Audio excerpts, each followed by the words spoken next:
until the time I've scheduled.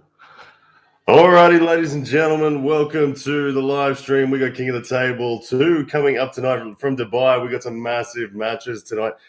Undoubtedly, we're all here to see Devin Larratt v. John Brzenk, but there are plenty of matches before that. We have, of course, got the man who is hosting the event himself, Larry Wheels, taking on Brandon Allen. Both of these gentlemen from the USA. Going to be a very special match. We've got Gennady Krikvinia, the general from Georgia, the deputy behind Levan Saganishvili. He will be taking on Hermes Gasparini, who he's in form. He's not in that much form, actually, but he's declaring he's in form. He wants Devin Larratt. He's already looking past Gennady. But anyway, we got that coming up. And then, of course, the big main event. The GOAT, John Brzenk, taking on what some people call the BOAT, or the best of all time, potentially. Devin Larratt, the big match. It is going to be crazy. All right. And to join me tonight, we got Ethan. How are you, brother? Yeah, not too bad. Everyone's telling me I got an echo. What's going on, YouTube? Good to see you here. We just jumped on a little bit early.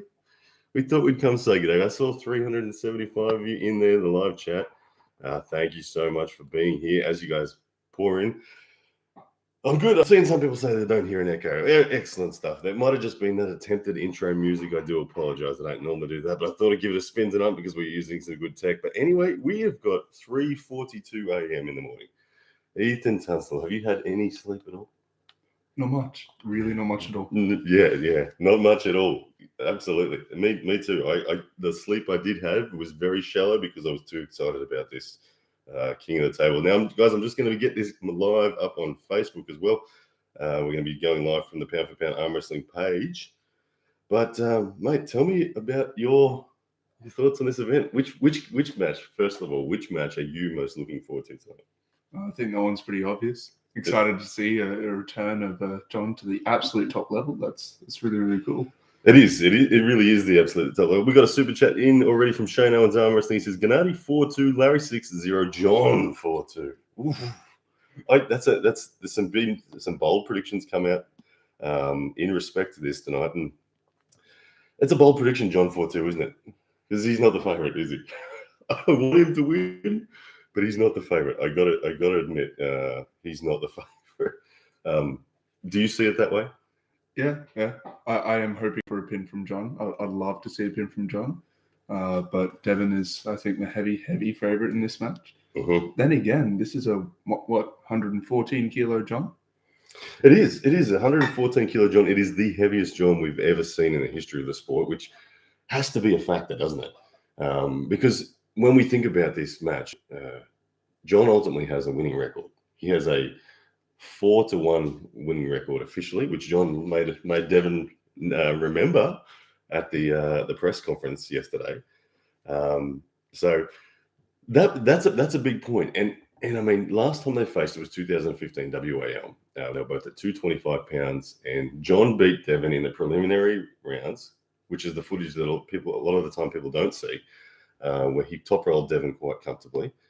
Then I believe in the semi-final, which is the match footage we all see, Devin gets in the straps and bleeds him out. But the word on the street is that was John playing with his food like that. That was John being classic John.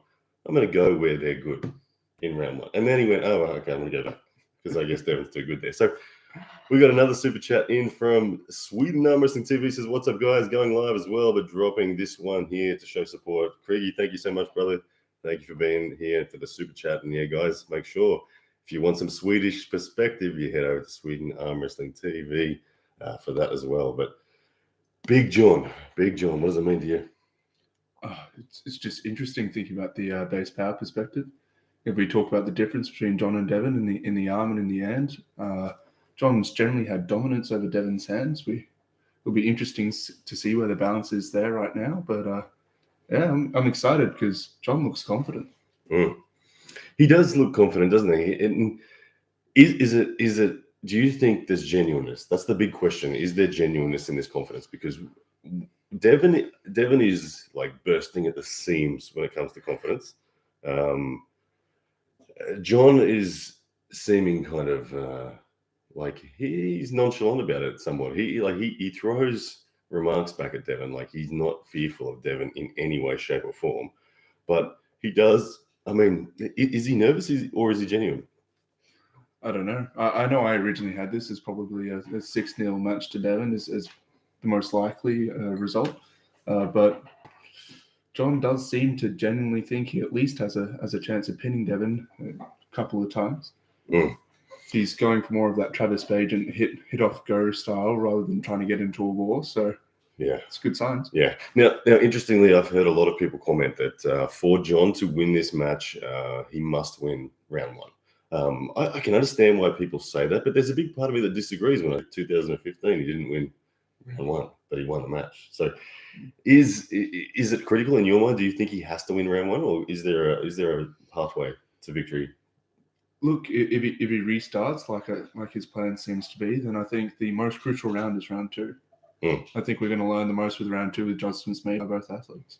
Yeah, absolutely. And John is someone, if we have to talk about the ability of anyone to adjust on the fly and to actually be able to find the path to victory, it's John. John is the most complete arm wrestler in the history of the sport. Technically, he has weapons everywhere. And if John misses the first round or finds his weapon isn't adequate in round one, you can guarantee he's going to change. John will never just do the same thing, only harder. Which is a Devon Larratt quote, interestingly. Same thing, only harder is Devon. We will not see that from John. John has promised that if he loses a round, he will change. So, yeah. What's the shape of this match going to be like? What do you see? Devon said he'll dad move him in round 5. He said he will dad move him. He said I'll can open him round 1, and he said I'll dad move him by round 5. What shape do you see? I want to see how Devon, how good his containment is in the match. Really, whether or not he can really contain John's pronation. We saw him with the left, but John's pronation on left really isn't too great. So if he can control John's pronation, he's got a decent shot. Yeah. Well, if John's pronator is controlled, I think it's a bad day for John. I think it is. Historically, John has the better hand here, but once the pronator is defeated, then Devon's in the match. That round that he won in 2015 is what I think Devon is clinging onto. Like I said, Devon hasn't beaten. With the exception of the Arm Wars 2008 Arm Wars, Devon's never had an ability to really control John. If you look back at early footage from some of Gary Roberts' work, you'll find that there was one match where John let Devon in the early days. You could see, and it almost backfired. You could see John had to end up, this is strong, come through and shoulder press after about a 30-second war. But I think that Devon absolutely needs to control the pronator. So he's going to be looking for height, he's going to be looking for depth, and he's just going to be looking for, give me that pronator, let's eat it up, which you try to do to me all the time. Oh, especially now with you experimenting with your King's move. Good, great segue there, Ethan. Yeah, naturalist. Do you think we're going to see a King's move tonight? Yeah, I do. You do? I think we're very likely to see a King's move. Which match is it? I think, will Devon, if Devon goes to round 1, because Devon has said, I do not, he said, to quote Devon Larratt in the press conference, he said, look, I will do anything required to win this match, but I don't anticipate the need for a King's move. He said, this match is going to be so easy. He said, I'm going to wipe the floor with John Brzezinski. I'm going to crush him. I'm going to make him embarrassed. I'm going to make him wish he didn't turn up, and make all his fans want to quit being fans of the sport. It was big bad Devon at that press conference. So I don't think we're going to see a deliberate King's move, but you know that where you going, buddy, from John, he will say it if it happens. It's exciting, guys. We are only 10 minutes away from the scheduled kickoff of King of the Table 2. If you haven't got your pay-per-view subscription with Core Sports sorted out yet, please head to Core Sports. CoreSports.tv is where you want to go to get yourself the pay-per-view. Now, the link is in the description if you're struggling with that. Check out the link in the description. To Core Sports, it is only an $8.99 US pay-per-view, which is an incredibly cheap pay-per-view for what we are getting, because this event, for me, it's the most anticipated event of 2021. Out of all of them, this is the one that has made me excited most. I was pretty excited for Dave and Levine, but this one's doing different things to me. Where's this sit for you on excitement levels? Best event of the year, I think. Yeah. Yeah. Looking forward to John versus Devon. Oh, Looking forward to see what Larry can do with Brendan as well. Yes. We of course, there's not just John and Devon on tonight. We do have two other very interesting matches, which we'll get to and talk about. But I can't stop talking about John and Devon. It's the reason why we've got 1,200 people in the chat right now is John and Devon. Let's talk about what happens if John wins. What happens if John wins on so many levels? This is amazing. I think they make movies about John if John wins. I think we have this time next year. Netflix has approached John and said we need to make a blockbuster film about the fact that you have been world champion from 1985 through to 2021. What on earth, John? I think it goes down in the history books as the most significant sporting achievement ever. I think it's up there with Michael Jordan coming back and getting his three-peat or whatever he did, and it's huge. It's statistically huge. Yeah, maybe we'll get another documentary where he has to face LeVan. Oh yeah, well that's it. Well, I don't want it to be a documentary. Make it just inspirational and entertaining as well. I think John you've seen Pulling John, obviously, haven't you? Oh yeah. It was one of the early films for the sport. No doubt, something that we've all seen. If you haven't seen Pulling John, make sure you go and watch it because it is a really good story of John, where he'd actually retired. He was considering retiring, and it was actually Pulling John that brought him back out at the time. And here we are, some 30 years later, and he's doing it again. So if John wins this match, it's just psycho to me. It's not human. It's not normal. Like think about the comeback that John has done. John goes, all right, I'm gonna come back and I'll pull Chance Shaw and see how I go. And he gets through Chance Shaw and he looks all right. He doesn't look ultra dominant, but he looks good. Oh, John's back. Well done, awesome. And then he comes up against Dimitri Kachan, and Dimitri redlines him and puts him into this position where it's like, oh, wow, we saw a flop press from John. We saw a few different things from John. Then all of a sudden he gets to Paul in, and although Paul in did well, you could start to see John was like toying with him. He was letting Paul do what he wants, and then he just reel him in, and it was like, oh, hang on a second. And then John's got the bug, and John's being an absolute badass. He goes to he pulls tournaments 2 weeks ago. 2 weeks ago, he goes into tournaments with other elites and just casually lets them do anything they want and just pins them. So this degree of comeback shows how genetically gifted and inhuman he is in this sport. His comeback's massive, and here he is at the top again against Devon Latt. So, it seriously blows my mind, Ethan. I don't know. Tell me, Ethan, Devon Latt, what does this mean to Devon Latt, in your opinion, this match? Well, this is more of a legacy match, isn't it? I know Devon was chasing this after his loss back in 2015. Mm-hmm. He's been calling John out of retirement, telling him, you're not retired. You've still got more in you. Yeah. He was right by the looks of things. So, this is just confirming his place as probably best in America and potentially best in the world. Because that's the thing, he is considered, well, after the way he defeated Michael, many people, myself included, said this might be the best of all time. The version we just witnessed might be the best of all time. That version might be able to beat LeVan. The fact that he entered that conversation shows you how high he is on that list.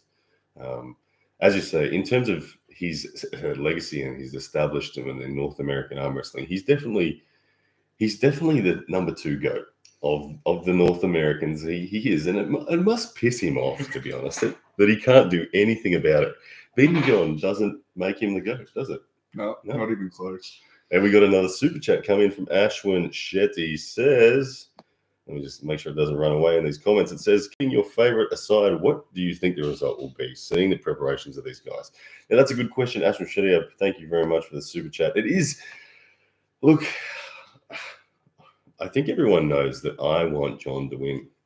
I do. I'm a big fan of the fairy tale comeback story, the epic win, the enormous results of John spanning 5 decades of his life and being considered the world's best. I want John to win. I would probably give my left nut right now for John to win. If I could be certain, I would be like, yeah, make John win. Just here you go, have my left nut. But But my honest opinion is this is Devon's match to win. This is Devon's match to win. The confidence that Devon is showing is correct, in that he hasn't ever stopped. He's never retired. He's 10 years younger than John, and he's never stopped. And he is in the best form of his life. He is ready for Levan in his mind. What he did to Michael was the last stepping stone before facing Levan. It's Devon's match to lose. But the thing is, he's not scared. That's the weird thing. And that's the thing. I'll tell you right now, guys, I have not bet on this match. I really enjoy betting on arm wrestling. I have not bet on this match because I'm too scared to make a call on it. And even though my head says Devon's surely going to win this, the fact that John sits there and laughs it off and says, seriously, I am not scared of Devon. Like, I'm just not. I've beaten him so many times. And what happened in 2008, I was injured.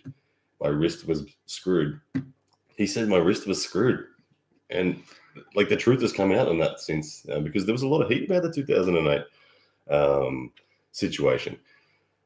And that was what really made Devon at the time seen as the dominant man. And it's what he holds on. It's the one thing he holds. Like, somebody in the press conference asked John, do you consider Devon a top 5 all time? And John said, no. He said, Devon's never beaten any of the guys that I consider top 5 in the world. And Devon was like, John, don't you think you were top 5 the day I kicked your ass? And he's like, no, I was injured. I wasn't top 5 in the world that day. I had a shit wrist. So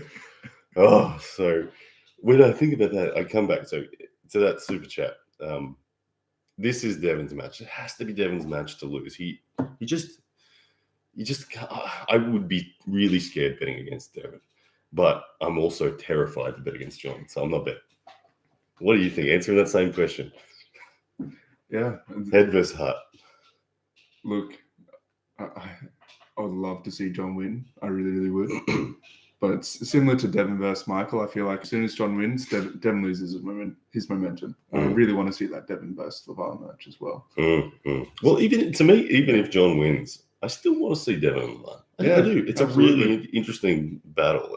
Devon's the one guy that will bring an approach to a match against Levan unlike anyone else. Devon can coil up and do things. I don't know. Anyway, we got Sap the Bee coming in with a $5 super chat. He says, John said, everything Neil and Devon say about 2008 match is malarkey. Yeah, Sap the Bee. You know, the word on the street is Sap the Bee is Bob Brown, because he makes a lot of super chats, so he's got some money, and it's always pro John and always getting under the skin of Devon. So if that's you, Bob Brown, g'day, Bob Brown. If it's somebody else, well done. You're doing a great job, Sap the Bee. Yeah, you know, I've heard both sides of the story. I've sat and listened to Neil tell the story, and I've also sat and had a beer with John at John's home and listened to John tell the story. And to be honest, I believe John. I've heard Travis tell the story too. Travis knows the truth, and Travis is very much on John's side. Travis says John is going to kill Devon today. Anyway, ladies and gentlemen, Core Sports tells me we're 47 seconds away from going live. I hope they're tell the truth. We'll see what happens. So get your streams ready to refresh. Guys, if it fails for me and it starts for you, please let me know if the Core Sports stream is working, because we want to make sure that we are there with you guys. Welcome to everyone on Facebook. Sorry, I haven't addressed you guys yet. We're live on Facebook, Pound for Pound Arm Wrestling, both Facebook and YouTube. So good to see you guys wherever you're coming from. Do appreciate it. It's going to be an amazing night tonight, ladies and gentlemen. King of the Table to Dubai, Larry Wheels promotion. It's going to be big. We'll see what pops up when this in 8 seconds happens, and then we'll start deciding what we're going to talk about. But here we go, ladies and gentlemen, 4 seconds away. And Robert Gould's coming with a super chat. And there's a few more. We'll get to your super chats in a second, guys, as the event looks like it is kicking off. Let's see if we got the volume at the right levels. Robert Gould comes in and says, I've got Gennady, Larry, and Devon to win, but I'm very much rooting for Brzezinski. I think that sounds like I agree with you on the Gennady, Larry, Devon in terms of who's the favourites tonight. There's a lot of factors, but I agree they would be the favourites. And we got another super chat in from the Woodsman. Says, let's go, Devon. There's one of the troll Devon army there by the looks of the Woodsman, or a fan at least. All right, as we wait for Core Sports, something's happening. we got the wheel turning.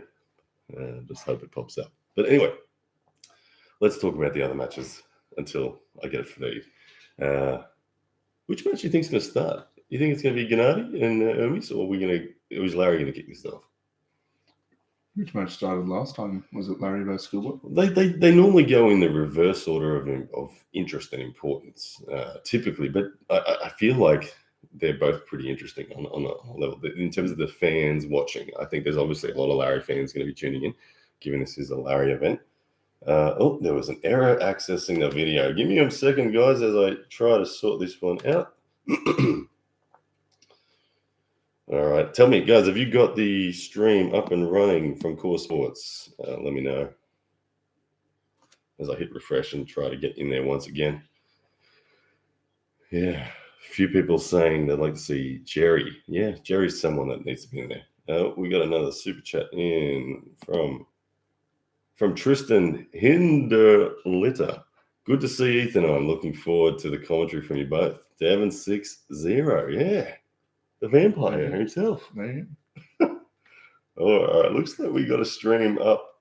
Yeah, we got a stream. We're live, but no footage yet. Or is it? Let me have a quick look. All right, we're playing, but all right. Yeah. Ethan's first commentary here. Ethan, if you don't know who Ethan is, guys, check out all the technical videos. If you go into my YouTube channel and hit the playlist, you'll see coaching and technical. Oh, we've got footage. But anyway, Ethan's a killer when it comes to technical analysis. So he will be here picking it apart these matches tonight with me as it all unfolds. But it's going to be good. All right. Come on.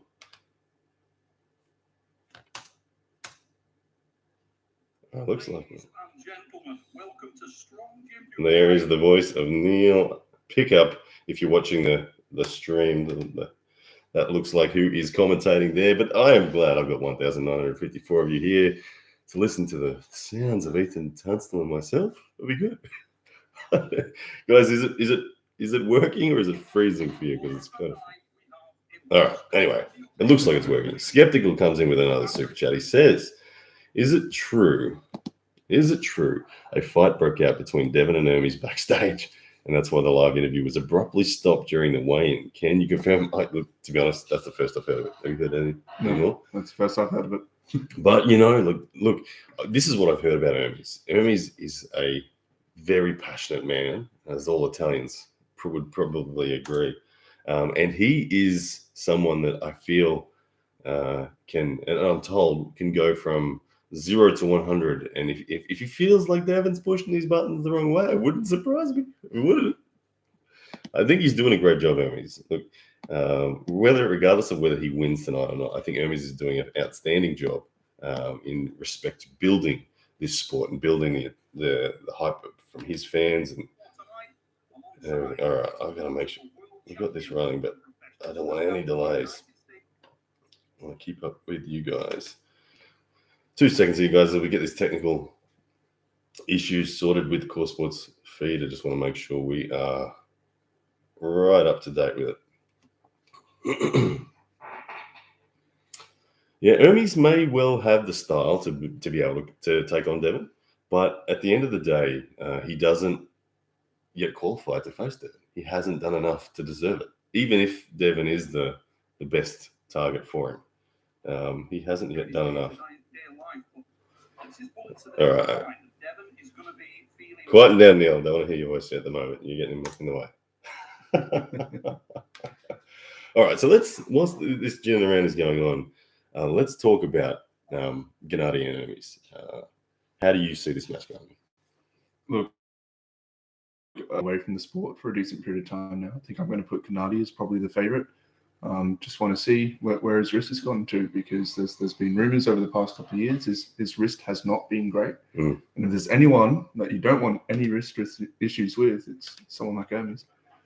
Well, Hermes has got a very singular style, hasn't he? He's very much back pressure, finger containment, and an explosive top roll. There's no hook and containment. There's no defensive inside game. He may defensive top roll if need be, but I don't see him really changing his shape.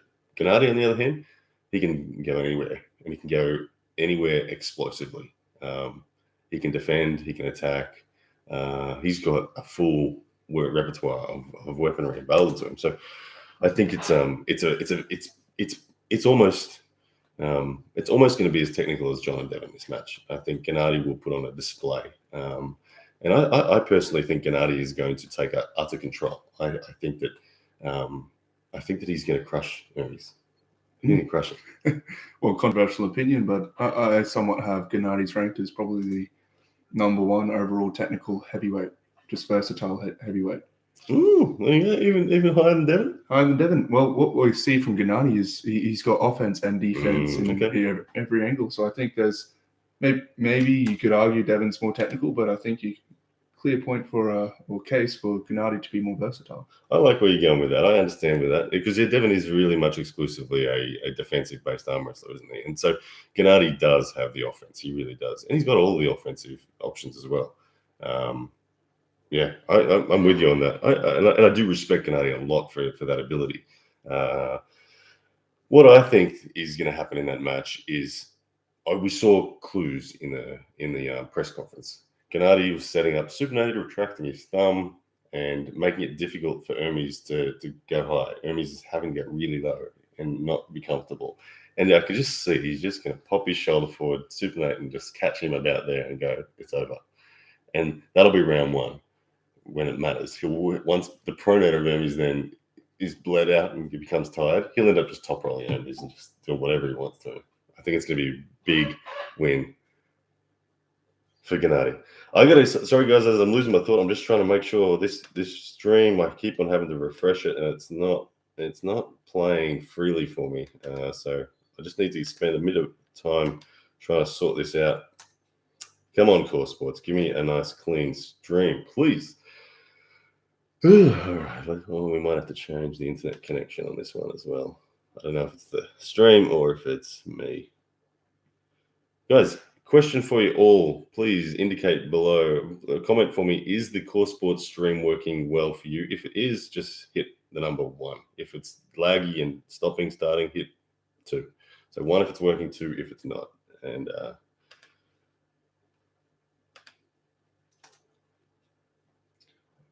we got lots of ones. We got lots of some 3s and some 2s. What those 3s are?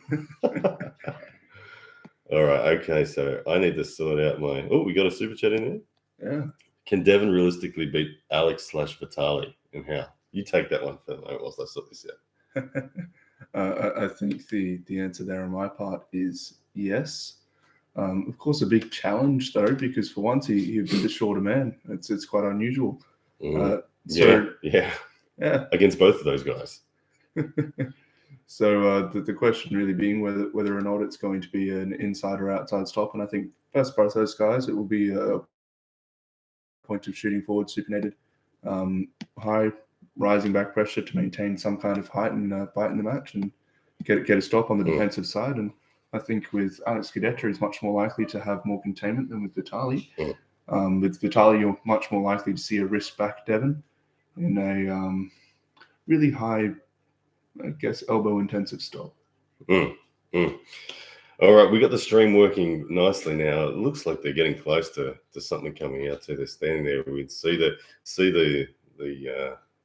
few princes in the front row there. Looks like next up we've got Gennady Kvikvinia and Hermes Gasparini. There we go, ladies and gentlemen. We have confirmed the first match is the match that we're talking about. Gennady was weighing 144 kilos.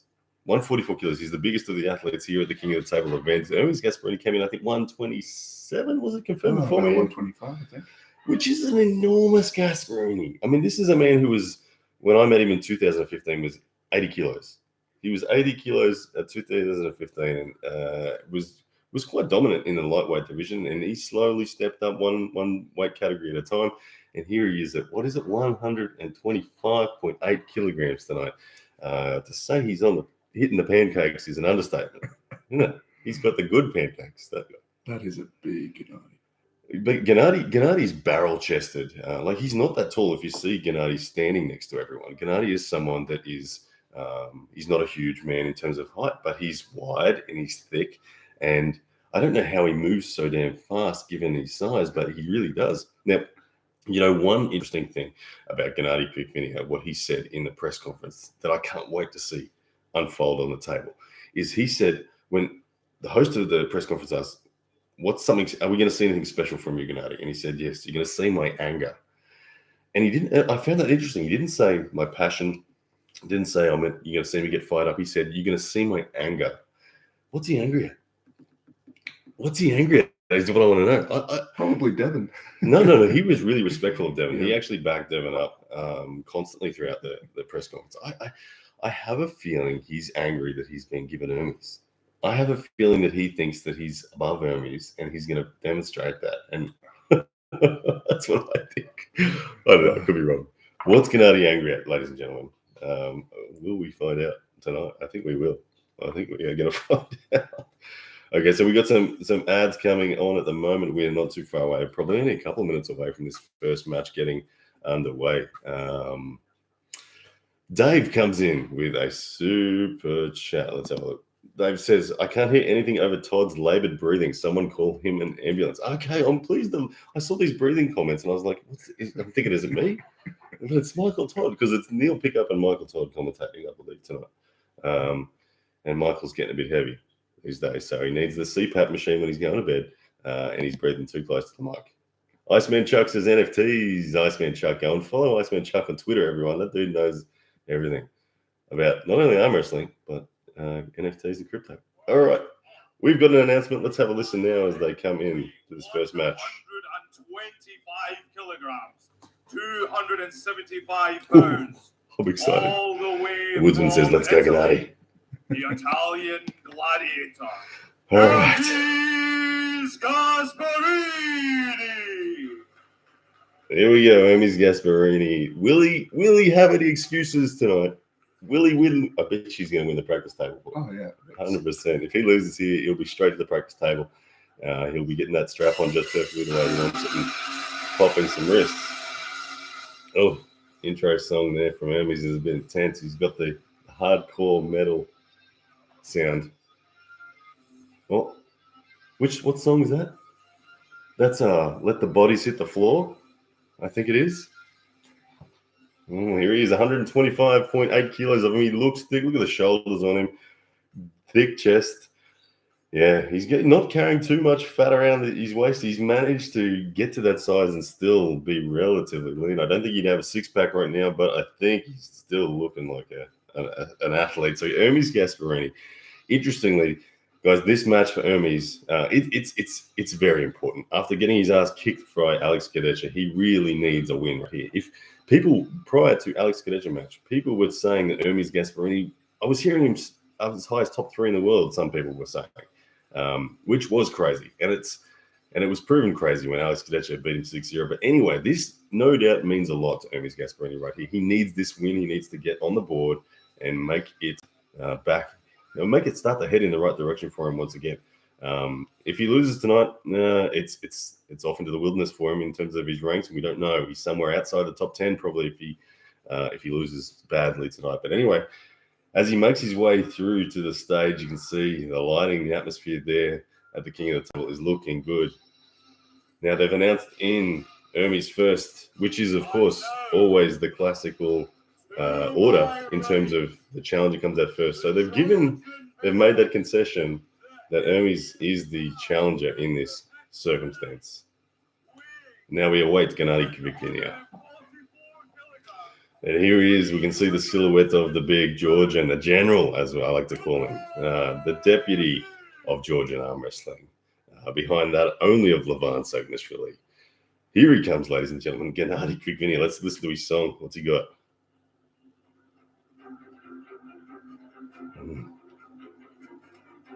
Some orchestra. You'd like that sort of stuff, wouldn't you? What do you play, the trumpet? Don't you dare. What do you play, really? It's the double bass. Here he comes, Gennady Kvikvinia, the heaviest of the athletes on the King of the Table 2 card. Gennady Kvikvinia standing at 186 centimeters tall, 144 kilos, a bicep of 20.8, forearm of 18.5, wrist of 9 inches, reigning from Georgia. You can see why we call him the general. Look at that. He's looking ferocious. Here we go, ladies and gentlemen. First round about to get underway. Unless they sing national anthems or something. I don't think so. They've got chalk this time, which is good. King of the table won. They missed out on that in round one. Poor Raymond's Lipens got stuck without. All right, I need to turn Neil down so I can hear some thoughts in my head. But now, ladies and gentlemen, here we go. Bill Collins, the head referee, round one. Here we go. Gennady Kvikvinia setting his elbow down first and allowing Hermes Gasparini to establish contact. That tells me that straight away Hermes or Gennady is not holding on. Gennady will be looking for the top roll, probably here, intending on getting to the straps. Both these guys will be testing each other and flexing each other right now and showing strength. This is a big data gathering moment. The first time you grip someone, these guys have never faced before. This is the first time they've touched hands. So a lot of data and intel being gathered right now in this negotiation. You can see Hermes' containment. He's trying to demonstrate there, but looking comfortable is Gennady Kvikvinia. He's not looking stressed. You can often tell a lot by the first grip up who's stressed. You can tell there's someone rock solid and not moving, or is someone floundering looking. What I'm seeing so far is Gennady is rock solid, but Hermes still looks confident. I don't see that Hermes' hand is being extended overly yet, and they've gone straight to the strap. Okay, so no start. There is that classic king of the table rule. If no start happens in 30 seconds, which you can see happen very quickly, then we're off to the strap. So here we are in the straps. Buckle side is on Hermes Gasparini. You can see Hermes very much being particular. He's looking, making sure the placement of that strap is exactly where he wants it. Bill Collins getting that through. You can see it's a nice tight strap. The fact that Bill Collins is having to really reach for it and struggle to get it through shows you how connected it is. It means they're nice and close at the base of the wrist.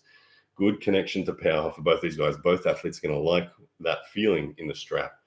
Hermes Gasparini looking for that high ridge of his hand. He wants to get over the top. You can see the thumb there. The high thumb of Gennady Kvikvinia is what is protecting him. The back pressure pronation is what is going to stop the hit. And will we see Gennady set a hook, or will we see Gennady dead wrist stop? What's he going to look for? This first round will tell us quite a bit. Hermes Gasparini fired up. You can see him almost breathing fire there. Very relaxed look on Gennady Kvikvinia's face. Round one, Bill Collins getting them set. Here we go, ladies and gentlemen. Hands being closed. Set grip. Will Hermes cover the knuckle? Looked like Hermes was coming in a little high there. So Bill resetting that set grip, allowing that opportunity. There is the close, and we have a foul, is it? I believe. I need to turn up the volume a little bit more so I can hear it. I think that was a foul on Hermes covering the knuckle. Strap gets a little bit tighter once again, and this is going to favor. You can see beautiful little adjustments from Gennady Kvikvinia during that moment there. You can see them both pronating. Gennady through the thumb. Hermes looking to get height. You can see knuckle position is good, looks good. Will we get a start? It's right there. There it is. There's the start. And Hermes Gasparini has control. He's broken the wrist back of Gennady, but there is a stop. Gennady Kvikvinia with the stop where we got the call. There's the win. Round one going to Hermes Gasparini, and a nod of acknowledgement from Gennady Kvikvinia. And there is the fired up Italian. Look at the passion coming out there now. Ethan Tunstall. Whoa, there goes the wrist. And he had the bad side. The buckle side was on Hermes. What did you see there? What needs to change? Yeah, well, what we saw there is Gennady's going for a posting top roll start, and just with a very connected strap that falls right into lane of Hermes. Yeah, we saw. I feel like we saw a very relaxed Gennady Kvikvinia there. There was none of that anger, that fire, that passion that we know of Gennady. I think he's going to wake up. I think he just realizes he's going to fight now. He's going to realize that, okay, I can't just roll through this. We're going to need to fire up, because if he doesn't, Hermes has clearly demonstrated that he's got enough control and power. You can see that the drag from Gennady was not sufficient. The wrist goes back as they were looking at the replay. And with that wrist back, there was really no access to any offensive drive.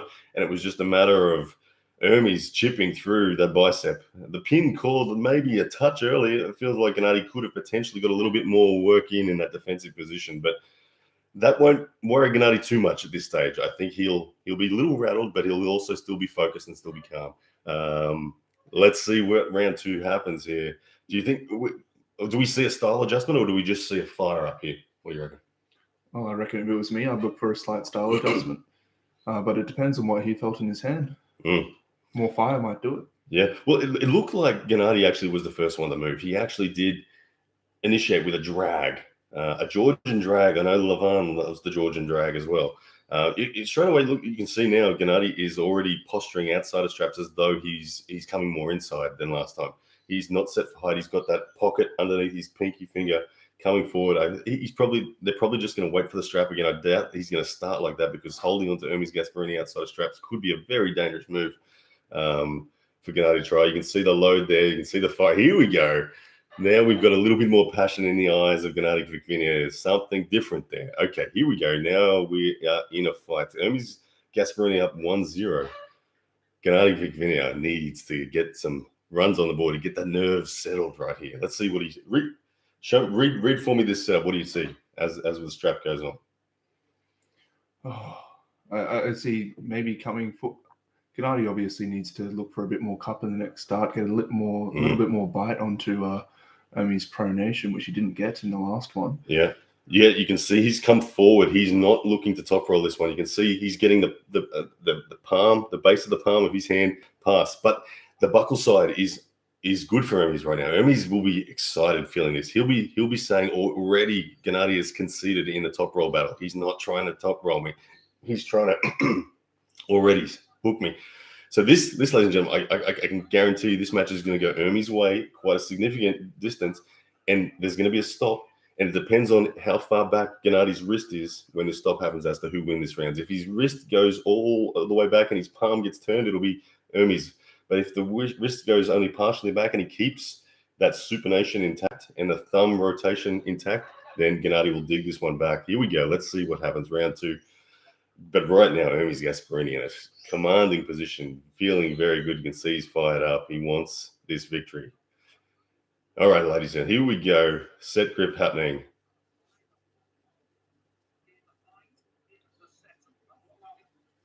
Hands being closed, thumbs are down. Gennady, that small hand of Gennady, it's coming up high. You can see he's not happy. Hermes is probably saying, just say go right now. He just wants it to unleash. Gennady Kvikvinia, unsure yet. There we go. Gennady just got a lot deeper. You can see the referee just pulled their hands through a lot more. That will help Gennady slightly as long as the connection's still there. And there goes the wrist again. It's bad day for Gennady, but he's got that dead wrist stop. Like we said, he won't say die. He will not say die. He's asking Hermes to press now. There is no pin. We've got a flop king's move here. Essentially, is the stop he's getting. We're going to see Gennady transition to a king's move. He wait for it. Gennady, here it comes. He's going to go to this king's move. He's dragging and pronating, but there's an elbow foul. Oh no, a win. They've called it a win. And once again, Hermes Gasparini busting back the wrist of Gennady Kvikvinia. Man, what does Gennady have to do now? He's lost his wrist twice. He does have the good side of the buckle coming up next, so he may be able to work out a way to keep it. But how does he come back from this? Well, I think he tried the same thing, only harder approach this time. Got a bit more containment, still launching backwards. He did. He first moving backwards, he didn't stay forward at all. I expected him to stay forward with the way he was posturing, but I think he instinctively feels like he has to drag back. I'd like to see him stand forward, commit forward, drive that shoulder, absorb it on the elbow because he's got the arm. He clearly has an arm sufficient to get stops on Hermes. And you can see as Hermes transitions that press there. I don't know, was that really a pin, Bill? That looks so high. Where was the pin? Anyway. It is 2-0. It doesn't matter what I think. All that matters is that it's 2-0 right now, and Gennady Kvikvinia needs to find a way. This time, Gennady has the good side of the strap. Gennady has the buckle is on Hermes' hand. Right now, Gennady needs a stop with his hand far more intact. He can't have it above his wrist like that. Gennady needs to come forward, be brave, commit shoulder, absorb that attack. And if he does that from there, he will drive through with side pressure and he will get control. And what you'll see is when he's coming back, because he's not taking hand control, Hermes has all the room in the world to drag. He has the entire 7 inches. But That's it. if Gennady comes forward, you lose that room to drag and back pressure from Hermes. So I want to see that shoulder coming forward. Absolutely great point there about going to the back of the pad. Gives Hermes so much more room to work. Gennady has the stronger arm. We can see that because even with the hands compromised, he's able to get stops. And even though Hermes is getting these pins fairly decisively, he's still working his bicep hard. He's still unable to get through. So there is fatigue adding up on Hermes' bicep. And I still think that if this ends up arm on arm, it's Gennady's advantage. But he's yet to be able to get it there. We need to see him get it there. Otherwise, Hermes is going to run away with this one. But at the moment, it's still only 2-0, anyone's match. This is shaping up like it could go the distance. But right now, we need to see an adjustment from Gennady Kvikvinia if we're going to get there. Hermes Gasparini of Italy in control at the moment. All right, I think they're going to end up in the straps. I think all matches are going to end up in the straps tonight, by the way this rule's set. Although they're looking like they want to start, Gennady risking it. I don't know that he can really pin Hermes right now outside of straps. So will we see a start? Here we go. Bill Collins getting them very close to a start outside of straps. No, and there is the strap. I thought we were going to get one, but no. All right, here we go in the strap. Let's have a look at what Gennady does. Does he come forward? Does he come forward or does he run again? Because the running is not working right now. Oh, he's setting kind of low hand. He's running again, I think. No. I think he's coming forward. Please stay forward, Gennady.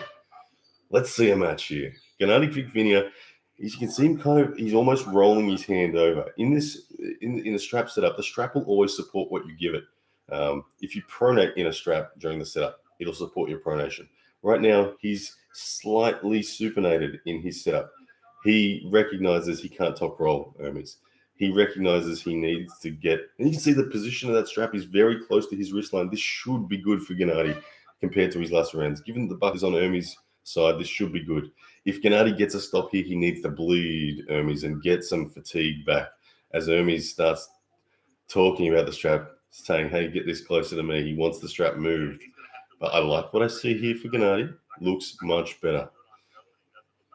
All right. Will he stay forward? I think if he leaves his elbow at the front of the pad there, I think Gennady will get stop in a sufficient position. Hermes Gasparini. Here we go. 2-0 at the moment. Italy over Georgia.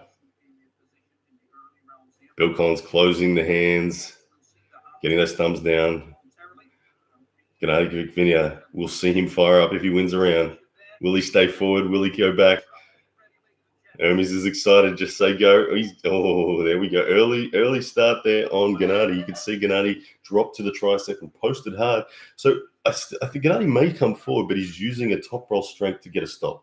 I don't think he doesn't feel like there's a stop if he commits forward off the start. He feels he needs to stop the match before transitioning forward.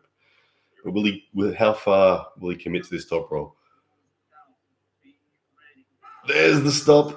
There's the start. He's at the back of the pad again, but it is a higher stop this time. There's the offensive drive. We've got a flop roll, the Todd Zilla style there as Hermes comes forward to the press and almost gets into the hook. There is the pin. Hermes Gasparini, 3-0. Wow. Good pull. Got to give it to him. That was a good pull. Okay, so a much higher stop then from Gennady, but still same tactic. That's a very much a king's move stop that he's using there. Even though there's no dropping of the body, he's not cupping. He's purely dragging and pronating through the thumb and getting this stop. But he's struggling to defend it, and he's struggling to transition to offense. As we look at the replay there, you can see it almost goes back into the hook when Hermes first came up to transition to the press, and Gennady started to curl his wrist, but perfectly positioned press in the end, which was right on that wrist bone. It wasn't so far that it falls into the hook, but it wasn't outside his hand too. As Hermes looking good. I don't know. He's proven everyone wrong here. Do you think he runs away with this one? Or? Right now, yeah. If Gennady wins from here, he's doing well because he's gassed. He's he's down 3-0. He's got to win every round from here.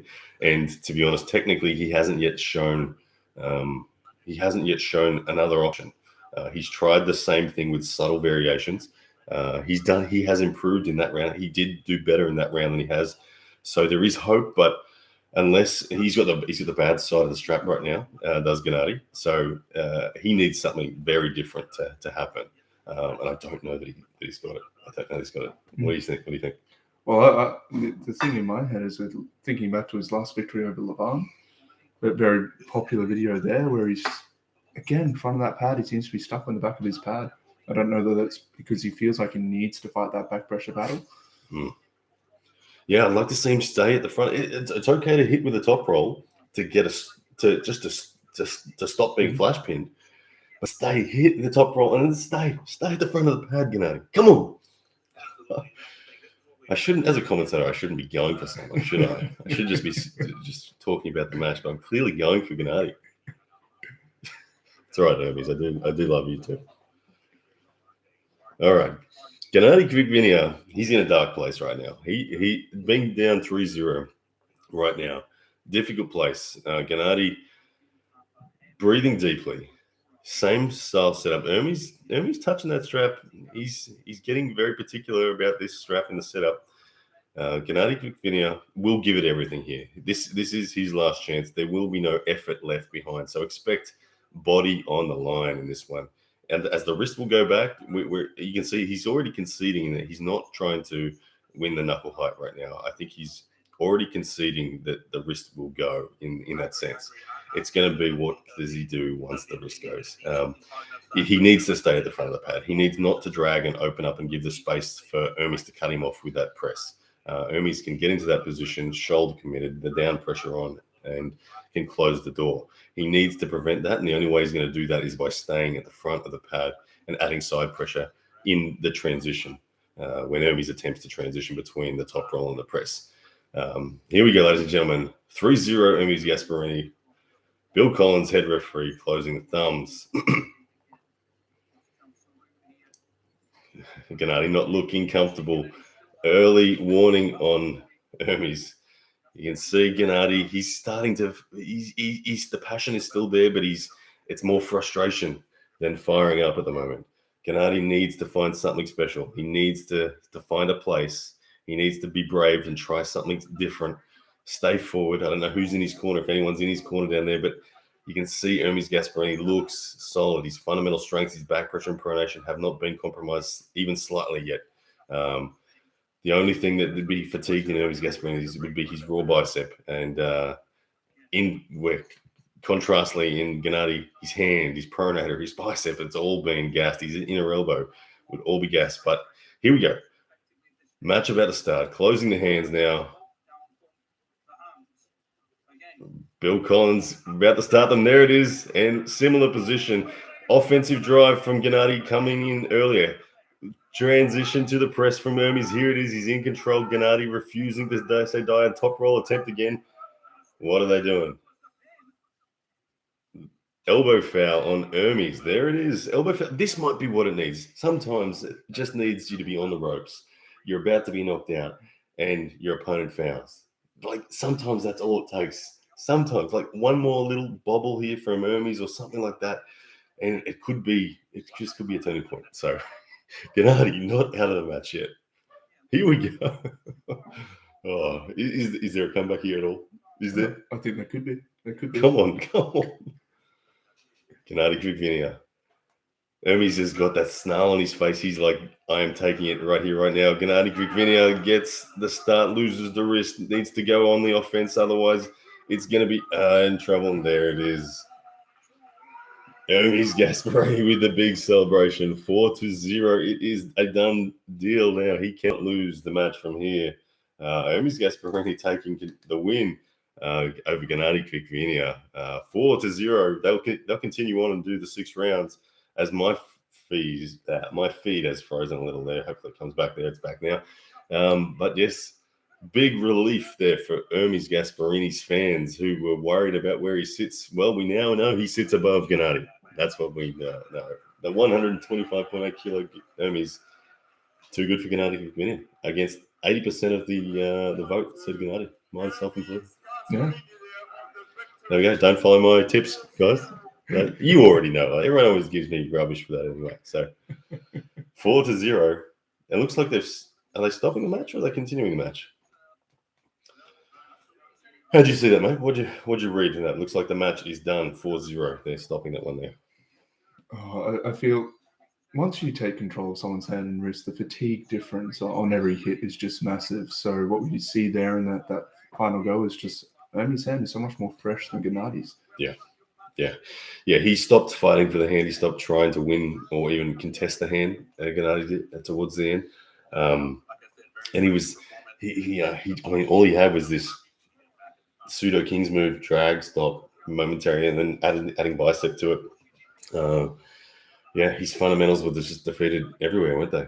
And he couldn't get into it. So tricky situation for Gennady to come back. I would have loved to have seen him just stay forward, like you said. When you go back, you give your opponent room to finish. Sometimes you need to stand in the fire, don't you? You do it to me all the bloody time. Yeah, so we see that really, really good execution by Hermes. Very clean, very clean. But as soon as you come to the front of the pad there as Gennady, you take away Hermes' room to press and come in without coming into your power. So would have loved to see him put his elbow forward. What does this mean for the positioning of world ranks right now with Hermes? Who knows? It's still not clear, is it? Because we didn't know where Gennady was, because Gennady hasn't pulled in a long time.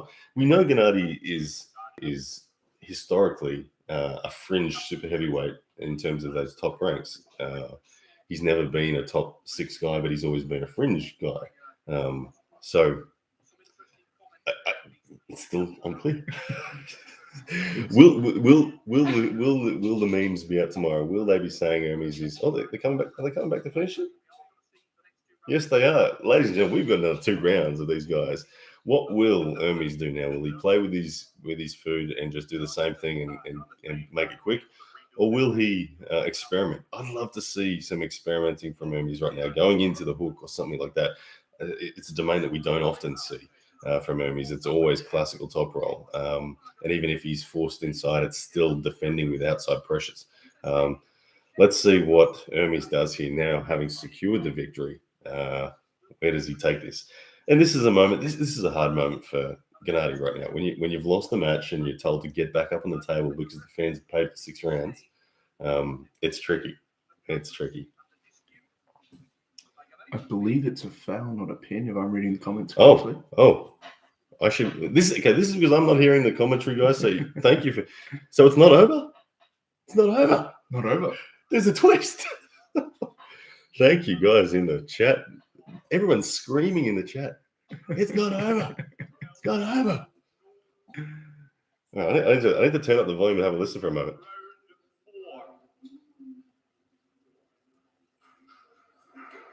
What's going on here? Someone explain this to me. I'm gonna be honest. I agree with the video review, and I'm happy to see this match still be going on. Okay, so they've done a video review somewhere as we hear Michael Todd talking about it. They've done a video review, and I wonder if it was Gennady who protested, or if it was Hermes, or if they just picked up on it. Either way, it's only 3-0, and the twist, like we said, crazy things can happen. Right now, Gennady's just got a 2-minute rest. That could be something. Hopefully, he tuned into our live commentary and heard "Stay forward, stay forward." Anyone in Dubai listening to it right now, yell out to Gennady, "Stay forward, please." All right, here we go. This is an interesting twist. If Gennady were to come back from here, it would be controversial, wouldn't it? To say match was awarded, win, done. They're already at the back celebrating. The next minute, they're back out. So apparently, video replay wasn't a pin, 1 centimeter off or so. Okay, so close to a pin, not quite a pin. Okay, and I agree with it. I've seen Bill's been calling these pins real early. Yeah. Even the first few rounds, I'm like, gee, that looks high. Anyway, here we go, ladies and gentlemen. It is 3-0. Hermes Gasparini on 2 fouls. You can see the 2 red dots next to his name. So he could lose this round accidentally without realizing, as Gasparini sets for the hit. Uncomfortable from Gennady Krikvinia. He's talking about saying he's covering my knuckle. He's covering my knuckle. Smart tactics from him. He needs to he needs to get under the skin of Hermes. He needs to drag this out. He needs to get the referee on his side. Winning the referee will help Gennady, if anything. He needs every little thing to go his way. Gennady Krikvinia, can he find any stop in any decent position? There's the start. He's gone on the offensive drive this time. He's at the back of the pad. He's looking for that drive once again. Gennady losing his hand and wrist in that defensive King's move position. You can see the elbows popping off the back there from Gennady. He's running foul. He's definitely fouling to get in this match. He's on a running foul. They're going to stop it and say winner because Gennady would not return his elbow back on in that flop King's move.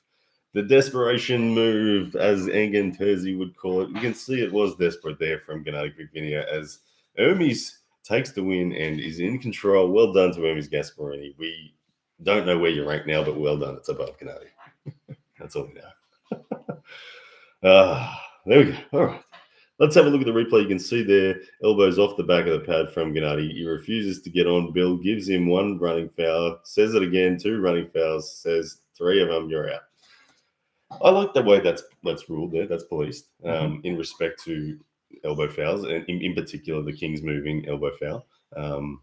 Because you could see Gennady had no chance. If he released and came forward, it would have just been pin. All right. Well, there we go. Ladies and gentlemen, Hermes Gasparini, your winner of the first match at King of the Table 2 here. Gennady Krikvinia he'll have to go away and lick his wounds on that one.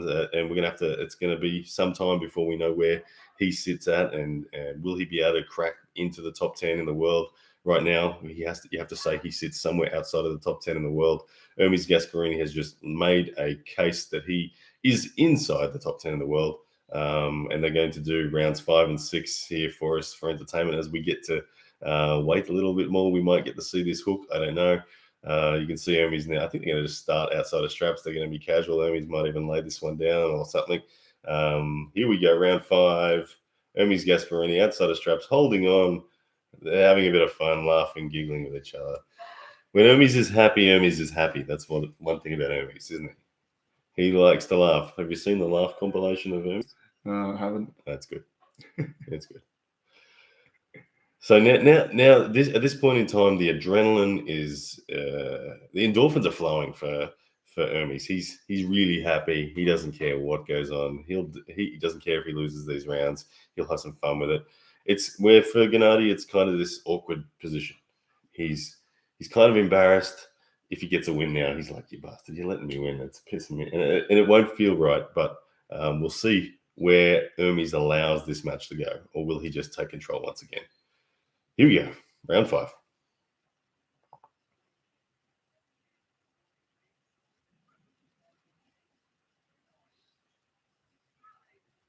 And the flop press attempt from, big hits there. What's going on? Running fouls, everyone. Gennady claiming a pin. Bill saying, I don't think so. Are they going to check the video replay? I don't know what happened then, but Gennady put on a flop hit, and claimed a pin. Hermes fired right back with massive top roll side pressure. And I think Bill's just said, I don't know what happened then. Let's go again. And there's that flop from Gennady once again. The control of the hand and wrist from Hermes looks good. Gennady punching sideways there, and Hermes laying down, saying, there's that inflammation that he mentioned prior in brachialis. Oh, there we go. Gennady wins the round. All right, let's start talking about this next match because I think already that's where we're interested in. Larry Wheels, Brandon Allen. Is it going to look similar to this match? Is it going to be a wrist back and a King's move, or are we going to see a hook versus a King's move? Well, with Larry in his pre-interview, it was very interesting to hear. He thinks he has the technique, he thinks he has the power, and he thinks he has the speed, but he's a bit concerned about endurance. So we'll get to see which goes first, his cup or Brendan's pronation. Yeah, well, Larry, in the press conference, Larry was really just... he was quite stoic and quite firm, and he didn't get fired up, didn't really take any bait in terms of the mind games or the trash talk. And he just says, I'm going to be too strong for you, essentially, and I only need one lane. I'm just going to basically drag hook you to the pad in one surge. My thing about Larry and Brandon in this match is I have a concern for Larry's table IQ if the match stops and Brandon's in a solid King's move. Because it takes, as you know, takes a considerable amount of table IQ to navigate all the way around a King's move, and many people struggle. And if you've never crashed into one before, it can be really difficult. As round 6 gets underway, Hermes Gasparini holding on, wanting to win this one outside the straps. The risk goes on Gennady, and off to the straps. Gennady won't concede. We got a super chat come in. Who did we get it from? Tony Robbins says, "Thank you for all you do, Ryan. Love the YouTube videos." Thank you for being here, Tony, and thank you for the super chat. And thanks to Ethan too. I mean, man, really appreciate it. All right, they're in the straps. As they get strapped up again, back to the Brandon and Larry thing. Who's taller out of Brandon and Larry? Because that will be a factor in how the Kings move is dealt with as well. I think that we know that Brandon's heavier. I think Larry's slightly taller, but Larry is not really that much of a top roller. He's developed as this hooker. So how does Larry get around the Kings move as a longer armed hooker? Yeah, well, that's a very interesting thing, because we know that if Larry does get his wrist compromised, then drag hook is almost one of the worst lanes you can try go through with a compromised wrist against King's move. Absolutely. As we see Gennady in a wrist back position once more, and you can see that open arm. That's where Gennady is at right now. It's very similar to the pressures of a King's move. It's just that he's lost all wrist. And what do we got? Bill Collins calling something. Double elbow foul restart. Right now, Hermes looks like he's in pain. He just wants it to be over. Wants to get on that practice table with Devin. But yeah, you're right. But on Larry, the drag hook is potentially the worst thing. But it's also potentially the right thing as well. I mean, defeating the way in which you defeat a King's move pronator is critical. If you're dragging back and you're going sideways and you hit the wall of your own wrist flexion, you're in trouble. You need to be patient and come forward and climb over it, and just know not to go for the kill too early, don't you? Again, something you do incredibly well to me, and it's so you're out of everyone in the club. I struggle with Kings moving you more than I struggle Kings moving Lachlan, and you're not as strong as Lachlan, eh? Yeah, as Gennady right now, he's in that wrist back. He's going to get. Here we go, 4-2, the final score as Hermes Gasparini allows Gennady Kvikvinia through the gate once more. Winces of pain there from Hermes as they embrace. Gennady won't be happy with that performance. Hermes no doubt will be happy with that performance. He is your victor. I don't know what the prize money is for that win, but no doubt there will be some prize money there. The king of the table. Let's have a listen to see what the announcer says. Absolutely very impressive. Devin Lorette is next. Yeah, there it is. He's called out Devin Lorette. Next up. I don't know if he qualifies yet. I don't think Devin, as much as Hermes wants Devin, I don't think Hermes qualifies yet for Devin. If Devin wins tonight, Devin goes on, pulls Levan. He just that's what happens. He doesn't step down the ladder and face Hermes. It just doesn't happen. All right, ladies and gentlemen, the next match won't be too far away. Let's hope. If you're just joining us now, welcome to the commentary. Thank you. We've got almost 2,200 people in here, which is outstanding. 580 thumbs up. Thank you so much. Hit that thumbs up for us, guys, and we might get a few more in here. You never know. YouTube might send us viral. It happened to us when we did the Dave Chafee Levan live. I don't know if you were here for that historic moment where YouTube just kind of gave us the magical blessing midway through the live, and next minute we had 8,000 people live, and it was more than the people that were actually watching the actual event. So, guys, hit that up. And look at them responding. Look at that. It goes from 550 to 662. Look at that. Thank you so much, guys, for everyone who's just hit the like button. Like I said, YouTube's a funny beast. It does take into account all those different things in respect to algorithms, and likes are definitely one of those things. So look at those likes climbing. Thank you so much, guys. It means the world. Everett Duncan comes in with $1.99 super chat. Thank you, brother, for the support. I really appreciate that. Man, we have to go out for breakfast after this. My shout, eh? Yeah, my shout. sounds good. Sounds good. Always up for a free meal. Yeah. So this next match here for Larry, he has no wins on the board yet in his arm wrestling career. What do you think about Larry having super matches as opposed to having pool tournaments? And how does that affect him as an arm wrestler? I am of the opinion that tournaments are more valuable for progression than super matches. Mhm. I haven't done many Yeah.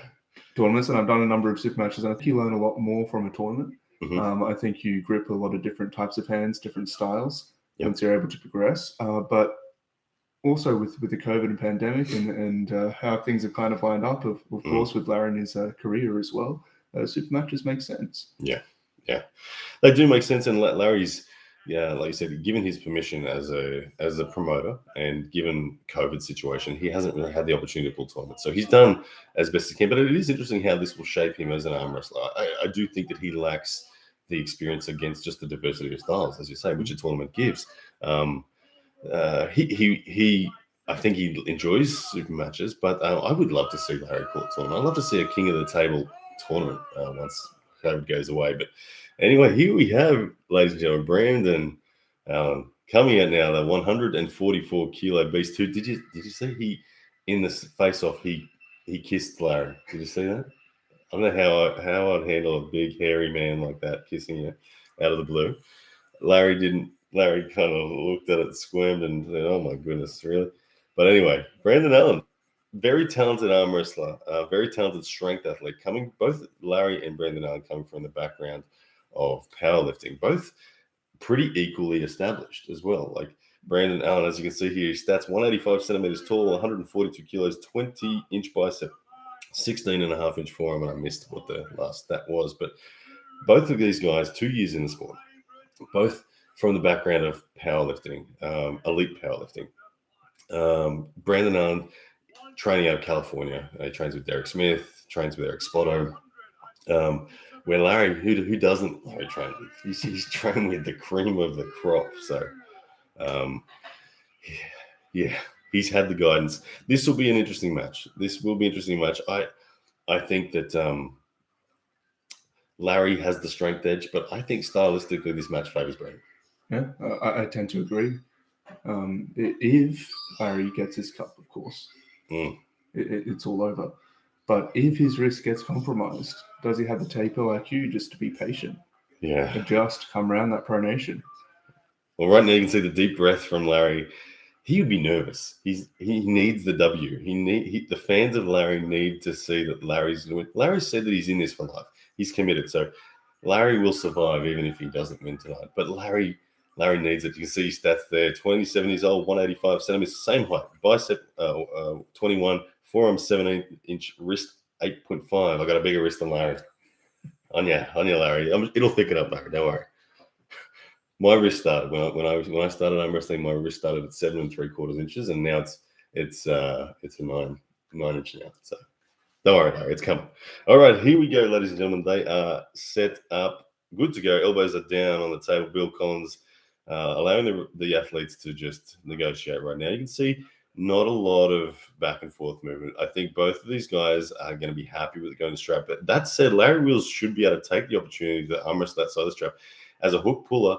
And as a containment puller, he should take this opportunity to test it. And Brandon Allen may struggle to even slip against Larry, but we'll see. You can see Larry clamping down. You can see the static pressure of Larry looks good. Brandon would be feeling those pressures, and he hits the head. And there it is, that containment. And the King's move is the reason why the slip happens. But interesting stuff.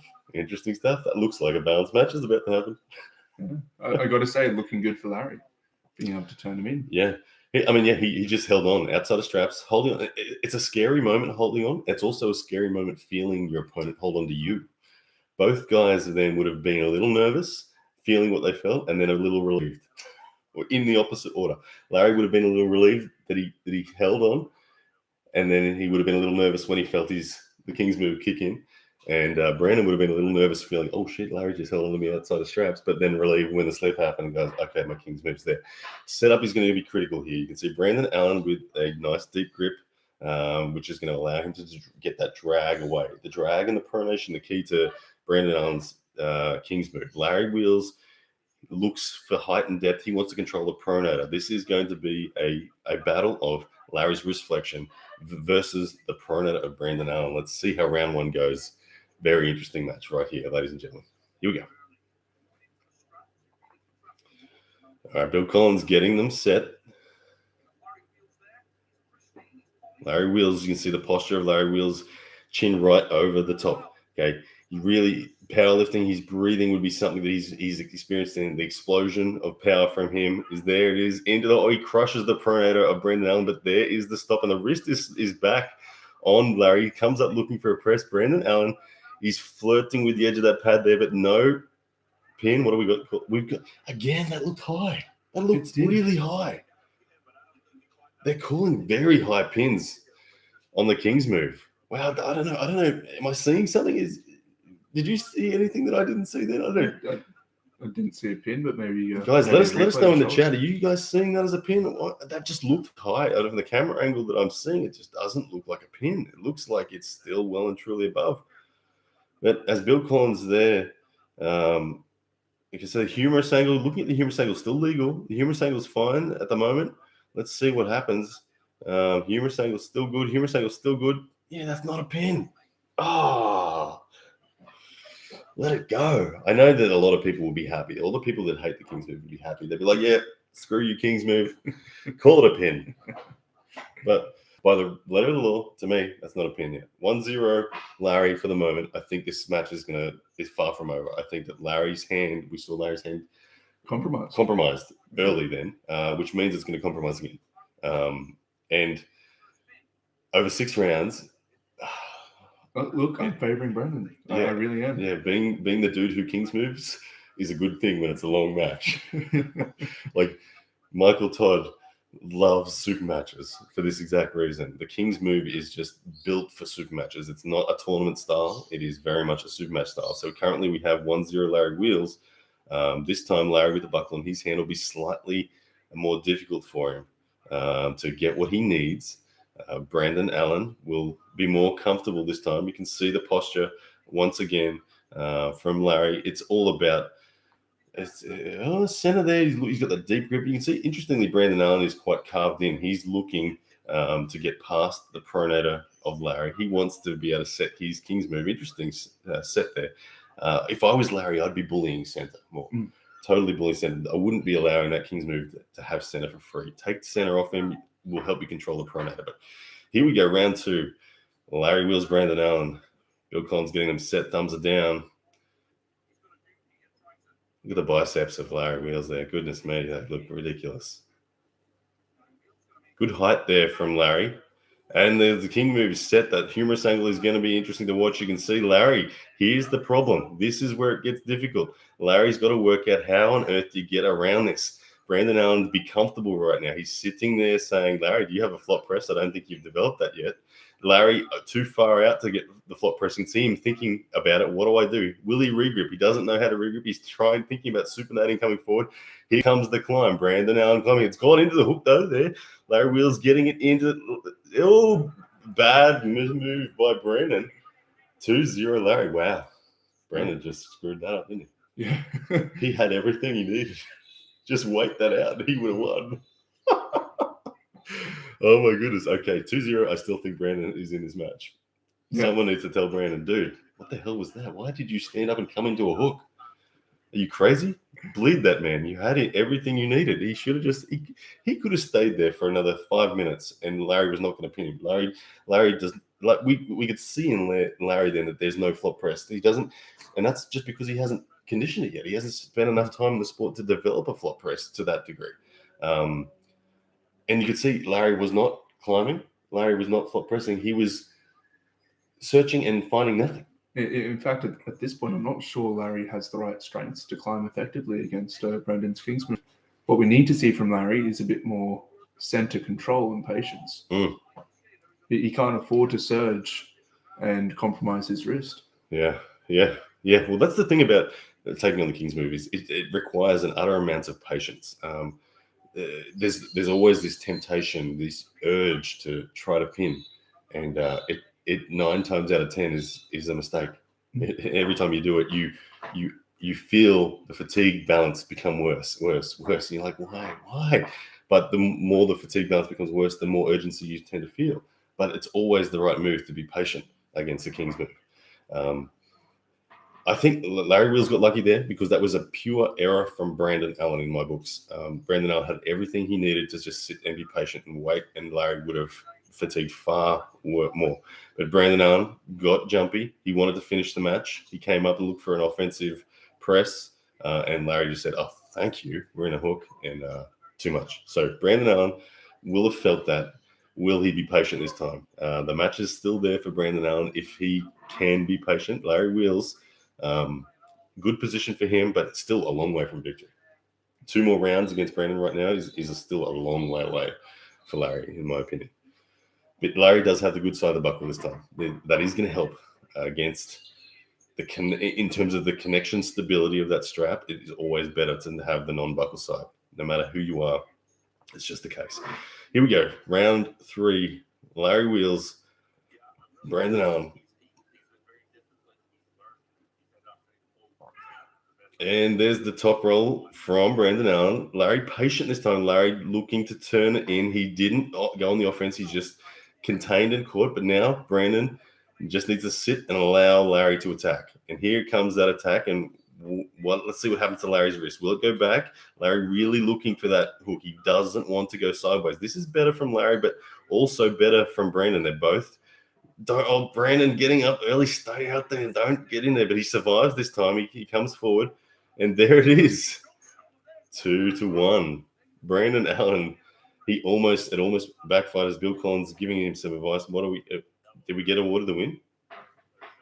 And there's a super chat came in. I have to read that super chat out. Where'd it go? It was a good one. Someone said, Dave T says, Monster Michael Todd's snoring just blew up the speakers on my iPad.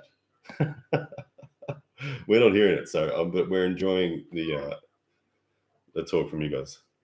So round 3, they're going again. So a foul on Brandon Allen, not the pin. But again, this is all good for the King's move. The King's mover is happy for this match to go on and on and on and on. And there's the start again. Good initiation into the King's move. Larry Wheels looking to drive sideways. Can't quite see the wrist flexion situation here, but we are stopped at center. There it is.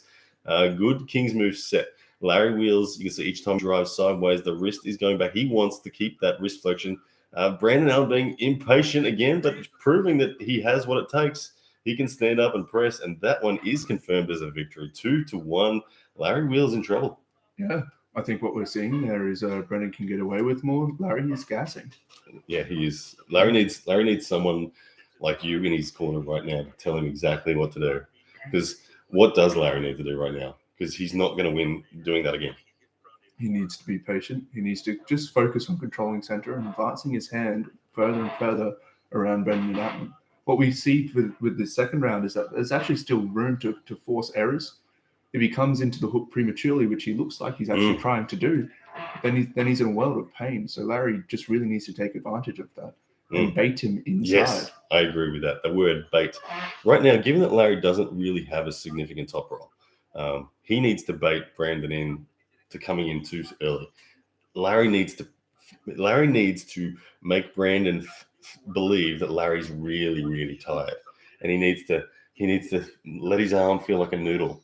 And when Brandon hits to a King's move, Larry needs to just even like literally bluff and maybe surge, but surge with about 40% of what you've actually got. That will make Brandon stand up and say, "Oh, your arm's gassed." Stands up, comes to that press, and Larry says, "Boom! It's right here."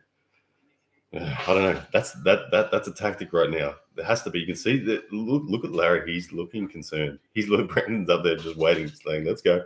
I'm ready." But Larry's concerned. Larry, even though he's up 2-1 right now, he's staring down the barrel of the three defeat run.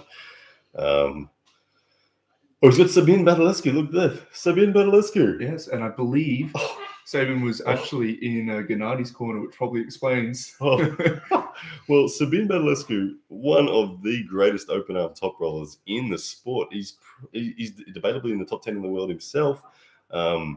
He would understand what Brandon's doing right now very well. And so if anyone's going to be good at giving advice, surely surely Sabina's just given him some advice. Let's see what happens though. But Larry looking a little quiet, a little dejected. I'm not sure what's going through his head right now. That hand is starting to gas on Larry, and his wrist flexion would be really starting to feel in trouble. So big questions for Larry here. And the thing is, he just doesn't have the technical experience, knowledge, or conditioning to necessarily pull this off. I think he's in trouble. I think he's. But we've also, like we said, we've seen mistakes from Brandon Allen already. At the end of the day, Brandon Allen is in the first 2 years of the sport as well. He is junior in the sport in his conditioning and his technicalities himself. So there are still opportunities for Larry to take this win. I think Larry needs to focus on technique here, not strength. He's not going to win this with brute strength. He's going to win this by execution. Let's see where it goes. Larry Wheels, what can he find? He's up 2-1, but he's terrified. Here we go, ladies and gentlemen.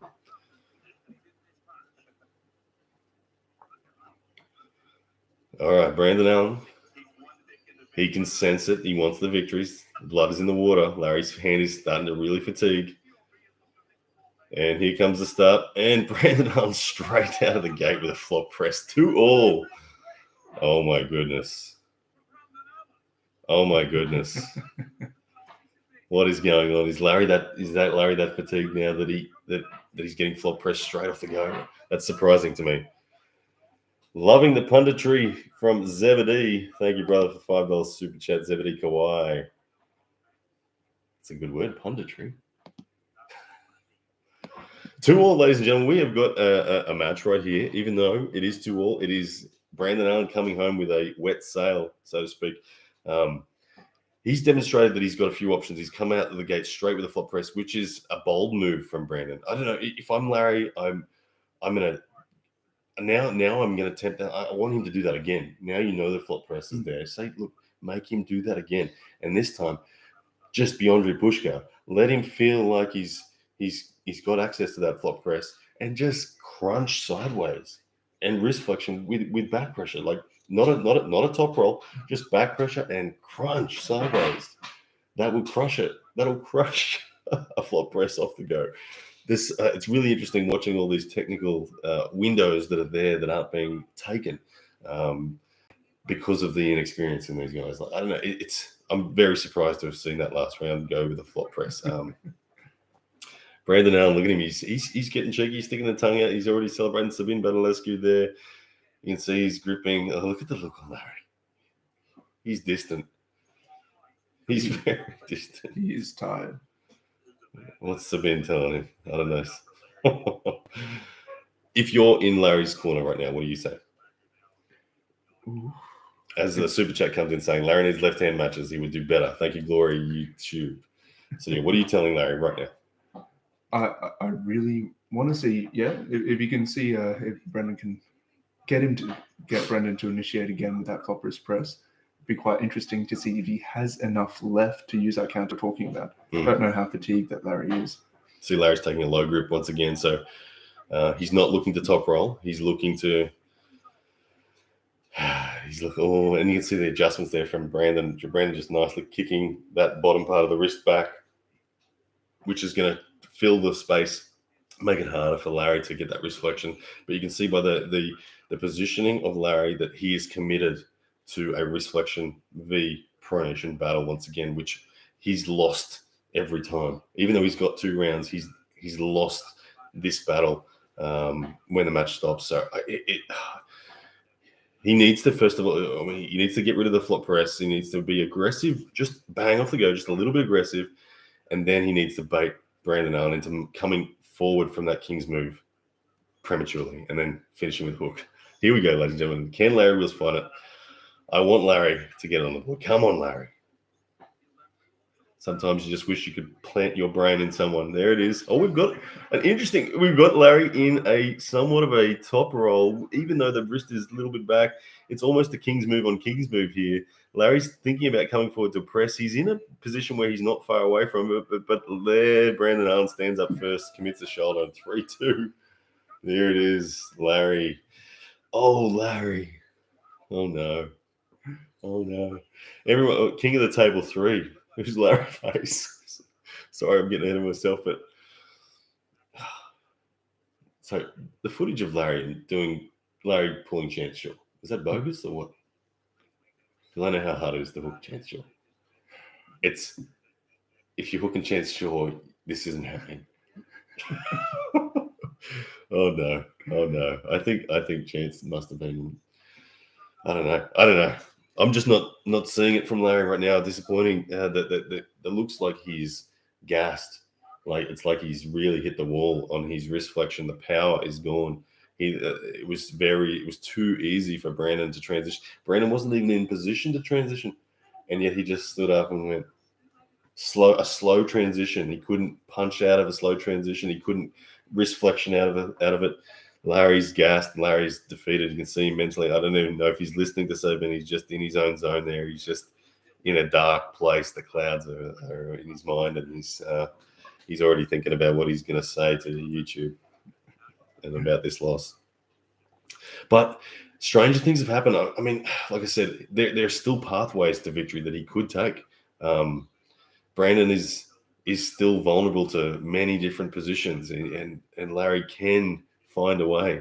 It's just too hard to absorb that knowledge this rapidly, isn't it? When you're new and you've got someone experienced there chirping in your ear saying just do this, it often sounds like white noise, doesn't it? Yeah, and you often, especially something like Kingsby, you almost need a continuous hour or two session to really get your head around it for the first time that you come across it. Because I haven't really seen Larry have to deal with Kingsby before. Yeah, I haven't either. I haven't seen any footage of it. But right now, I'd just like to see something different from Larry. He's gone low again. I'd like to see height. We haven't seen him grip high. He's not gripping high again. Is he? I'd like to see him run and grip high and just change it up. I don't know. He might be too fatigued. Often when you get to the point of being fatigued, it doesn't matter. Even if you get the perfect advice, you can't execute because you're fatigued. I've had plenty of people say that to me when I was trying to Kings move Marcus the other day. People are like, Ryan, why didn't you cup then? And I'm like, because I was fucking gassed. And I knew I had to cup, but I couldn't. All right. So that's probably where Larry's at. Larry's running on empty. Even if he's been given the right advice, he's running on empty right now. His hand has blown up. And it's probably going to be a decisive victory. Brandon would be very ballsy to go straight to the press once again, but he might. It looks like he's posturing for it. Or will we see the need for a Kings move? Will Larry get into the fight? Here we go. Larry's got the stop, but no, there it is. The press off the go. And Brandon Allen, ladies and gentlemen, your winner 4-2 over Larry Wheels. Well, there we go. The battle of the powerlifters has been determined, and it is Brandon Allen, your winner. 144 kilos of him gave Larry that kiss of death. That must have been the difference. And there it is. Larry Wheels, ladies and gentlemen. The fans are going to be confused now, I think. I think that the fans are going to be confused. I think a lot of money was bet on Larry. I remember thinking that Larry was. I want to hear what Brandon has got to say. Let's have a quick listen. Big round of applause for Brandon Allen. There we go. We just got to hear William Wallace congratulate Brandon Allen instead. All right, ladies and gentlemen, the reason we are all here tonight is upon us. Oh, Larry's talking. Hang on. Let's go back to Larry. What he backed up his banter. So, happy for him. Of course, at the end of the day, my objective is to go on this against the whole. I'm just here for the fun of it. Disappointed, no doubt. But I knew my dinner to be. I was right. Don't worry, guys. For a while at least. But anyway, second call until now. And I just want to see Devin and John Paul. Let's get to that. All right, there we go. Larry Wheels. You can hear the disappointment in his voice, but well said at the same time. He assured us he's not quitting. He is in this sport for life, he's declared. He wants to do it. That's what he said. It appeals to him. In fact, you can do it till you're 50, 60 and still be at the pointy end of it. But Larry Wheels taking his third consecutive loss, that will be hard. That will be very hard for him to swallow. And that's back to the drawing board, isn't it? Mm-hmm. Tournaments. He needs tournaments. Poor Larry. Larry, don't offer me a match. People have been asking. People were saying Larry v. Ryan. Larry, don't do it. Sorry, Larry, really don't do it. Based on what I just saw, it'd be very easy. Sorry, Larry, it'd be very easy. Up next, ladies and gentlemen, the reason we are all here, John Brzenk, beat Devin Larratt. Oh my goodness, I can't believe this is happening. One thing that won't happen in this match, that just happened in the last match, is we won't see the same failed attempt in a stylistic sense. Whichever man gets pinned will have every adjustment known to mankind at their weaponry. Both these two arm wrestlers, debatably the most technical two arm wrestlers on the planet. Yep. I think I've spent time with Devin Larratt, and after 28 years of arm wrestling or whatever he's up to, he still sits there looking at the sky, pondering if he's missed something, and he always seems to find, actually, I think I need a little bit more of that or something. So he's still searching, he's still thinking, and then there's just John. John just is the, as Neil calls him, the perfect storm. He has every weapon fully conditioned. If he was a video game, he's 10s across the board, with the exception of endurance. Maybe he's a 8.5 on endurance, but on quality of offense on the full spectrum, he's got every weapon possible. Oh my goodness! Jesus Christ. All right, gut feel. Last minute, what's going on here? Look, I'm still going to back Devin, but we've been wrong on the first two. We haven't got one right yet. Although, did we say Larry was going to win? We wanted Larry to win. We wanted. I think we said he might be the favorite. Yeah. Well, the favorites have lost. All the favorites have lost. Let's keep that going. I want the favorites out of here tonight. Devin, I love you, but move on over. The goat's back, all right? We want the goat. We want the goat. So, gut feel right now, based on the rules that you've seen, the way they're calling pins high, that's going to help John. Yeah, but they're also going to the strap after that. Is that happening for this match as well? Yeah. So it's starting in the strap. There's no way Devin's starting outside. He will just dick around until he gets the strap. I think 6-0. If they're starting in the strap, I think it's Devin's game. Michael Todd on life support, people are asking there. Obviously, Breeze breathed into that mic hard, Michael. No one's told him and adjusted his mic. But anyway, I've never felt like this. I feel like I'm about to go on a date at the prom for the first time or something. Like, I've got butterflies about this match. I've got genuine nervous energy. I spoke to John today, well, it was yesterday for me, but it was today for John. And he's good. He's confident. He's calm. He's good. He's pumped. Look at the wrist. Look at the photos taken here. The thickness of John right now is phenomenal. We've never seen a John Brzenk this size. What was his official weight? 114 kilograms. 114 kilograms. Guys, we got 3,000 of you in here. We are almost at the 1,000 likes, guys. If you get us over that 1,000 likes, that'd be amazing. If you haven't hit that for us yet, that would be sweet. Let's get this video pumping so we've got more people discovering this awesome match, because this is the big moment, ladies and gentlemen, coming up. Look at that. I love it. They respond straight away. Way past 1,000 in a second. Good people, those YouTube fans. John Brzenk, Devin Larratt. It's coming up, ladies and gentlemen. This is the biggest match possible when you talk about story in arm wrestling. Yes, Levan is the man right now, but this match here, you couldn't get a thicker storyline than the GOAT versus Devin. And here we go. The announcer, I got to have a listen to what the announcer says. The battle of the GOATs. I think it's the GOAT versus the boat. Right arm super match. And it's debatable, the boat. I mean, if he beats Levan, he's the boat. But John Brzenk versus who they announcing first? And the battle they better bring Devin out first. They got to respect John as the GOAT. Here we go. This will be interesting to see who comes out first, because that's a big deal. Who comes out first? Devin's the favorite, but John's the GOAT. Which silhouette is about to appear? Is it going to be some giant lanky silhouette, or a well-proportioned, thick-wristed GOAT? What's going on? Don't die on me now, feed. And we've got music. Very intriguing music. Andre Sparta comes and says, "Stop hating on Larry. None of you in the chat are on his level." Got a promo. Let's watch this promo. Look at Devin. Ooh. Look at this is so good. Oh, Oh, goodness. It's like an old Western. We're about to shoot each other. This is great. Oh, this is like Kill Bill. This is proper Kill Bill stuff here.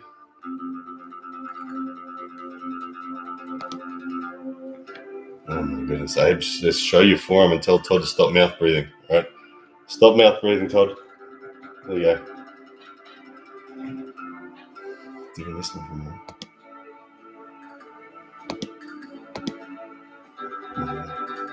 This is such a Kill Bill intro here. Are they going to break out in samurai swords or are they going to shoot each other? Which one's it going to be? They both got the same colour eyes. Look at them. John's slightly paler in the green. It's time for legacy. Ooh. I'm back. Ooh. Oh my goodness. This is hilarious. I freaking love it. I don't know what that was. What did Devin say? It's about legacy. And John said, I'm back.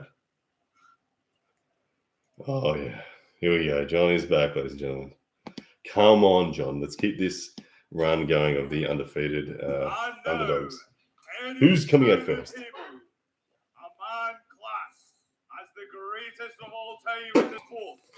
They're bringing out John first. Naughty. Naughty Core Sports. Core Sports, slap on the wrist to you to bring out the GOAT first. No one brings out the GOAT first. John's so polite that he would just say, okay. Where John should have been saying, dude, I'm the GOAT. I ain't coming out first. All right, let's have a look at John walk out. Let's see what his posture is. Let's see what his mood is. Let's see what his emotions are like. Ooh, I'm so nervous. All right, here he comes. That's what music's he got? They've spelled his name correctly. They had his shirt incorrectly spelled the first time. Fans crucified them. They're like, you spelled John Brzezink's name wrong.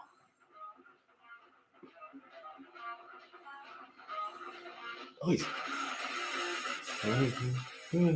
Do we recognize this song? I thought it was going to be AC/DC, an Aussie band for a moment. Well, they've probably gone with non-copyright music there. All right, John Brzezinski looking calm. And there's the stats. 57 years of age, 190 centimeters tall. Taller than most people think. 114.6 kilos, bicep of 17.5, forearm 16, wrist 8.25. This is the thing about John, isn't it? He's not huge. And yet he's done what he's done in the sport. He has slayed giants time and time again. It's amazing that John has done that throughout his career. It's what's made him the GOAT. And here comes Devin Larratt. Watch the energy of Devin. This will be really interesting. Like I said, Devin at the press conference was all about being the bad guy. He said he's here to embarrass John. He's going to wipe the floor with John. He wants to make John quit for good. He said he can go out in an ambulance for all he cares. He said he would dad move him by round 5. Here comes Devin. Let's what I think Devin is going to be nasty. Yeah, here he comes. He's got the signature green hoodie on. The signature green hoodie of Devin. I think if anyone needed to be cast for a zombie movie, it's Devin. Although, if you didn't know, ladies and gentlemen, he's clean shaven. Okay, get ready to see the bald head of Devin Larratt, which means business, as we know. 3,500 people live in here, Ethan. Give us a flex, Ethan. With that solid left arm of yours. Oh, no, he's gone right. Here comes, and we got the Butcher coming in with a super chat. It says, Brzezinski is the Michael Jordan, Devin is LeBron. I agree. Even Michael Jordan lost the game, but there is no denying Brzezinski is the GOAT. 100%, brother, with you on that one. And Devin Larratt is strolling out like the Grim Reaper himself. Devin Larratt, age 46, 195 centimeters tall, 129 kilos, 18.5-inch biceps, and I missed the forearms. Did you see the forearm? No, I'm listening to it. Not big enough. Oh, look at him. Devin is going to be cruel in these setups. Devin wants to fight. Here we go. Ladies and gentlemen, do not look away. Do not miss this moment. John Brzezinski, Devin Larratt, here we go. This is as historic as a moment as arm wrestling can be. Let's see what happens round 1. You can see Devin posturing for height. John not interested in fighting for that. John is all about controlling the hand of wrist. There we go. That is what John needs to do. He needs to gain control of the parameter and not allow it back. And as soon as Devin takes it, John's relaxing his wrist.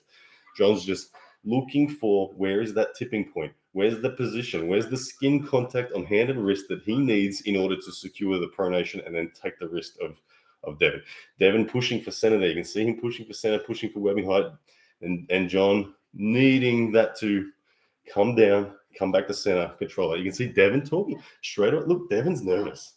Look at that face. Devin's not as confident as he was portraying. John looks stoic. Devin, oh my goodness. John's going to pin him, guys. John's going to pin him. I'm seeing, oh, John's got that look on his face of a little nervousness, I think. I see nervousness there. I see nervousness in both men, to be honest. I don't think either of them are entirely settled in this one. I'm freaking nervous. Are you nervous? Yep. Okay, deep breaths. Deep breaths, YouTube. Breathe with me. We can get through this. Breathe with Michael Todd, everyone. I'm sure he's breathing hard.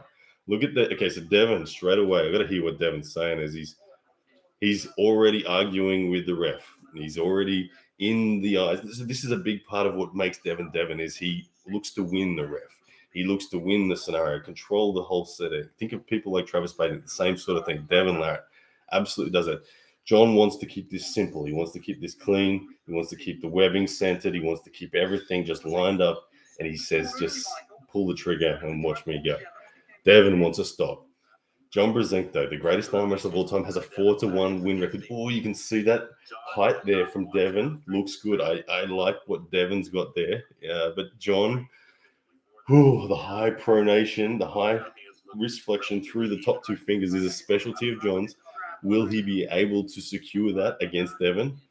Oh, I'm scared. I don't like seeing that strap go on. I like seeing it outside of straps when Devin was struggling. It's scary. Watching this strap go on, I'm terrified. No, come on, John. Everyone send your John vibes this way now. 3,880 people in here, guys. Thank you so much. Hit the like button for us as Devin Larratt and John Brzenko are strapping up. So hard to know what way this is going to go. Devin has declared he is going to massacre John Brzenko in this match. John Brzenko says, I'm not scared of you, Devin. Look at the face of John Brzenko there. He's showing zero emotion. He's not giving away anything where Devin's talking lots. Here we go. Okay. This time, John firing up. I like this. John needs this. John can't let Devin get everything. Let's have a little listen. Big match for Bill Collins too. Like, when you're talking about refereeing moments, this is a big moment in the sport. The fact that Devin is doing this right now, to me, tells me that the power balance we can already sense the power balance is enough that he could lose. You don't complain like this unless you're worried that you could lose. If you can feel that you can win, you don't complain. You just say go. Devin's not just saying just say go right now. So he feels enough static threat, static presence. But here we go. We are about to find out the truth of the match.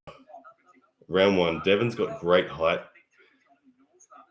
Devin's going to look to pronate hard, back pressure high. He wants to get a stop on the match, and that is what will get it for him.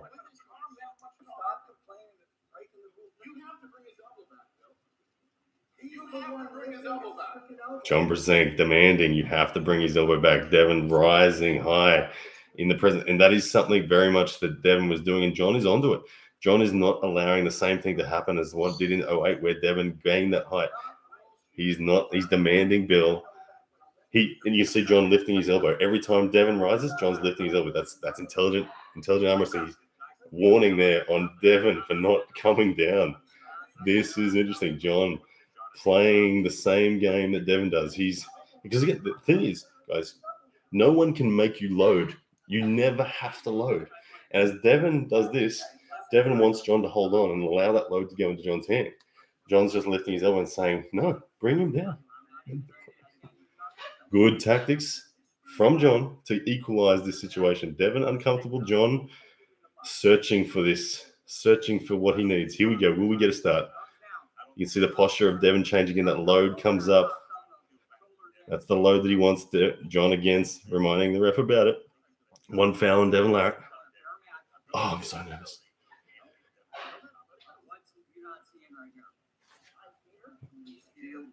So much talk going on here. So much tension between all three people at this table.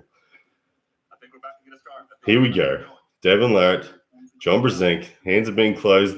Big early movement from, and John Brzenk keeps the arm flat, and here it goes sideways. There's the king's move. Oh my goodness, ladies and gentlemen. Pin it, John. Pin it, John. Devin Larratt, king's moving, round one.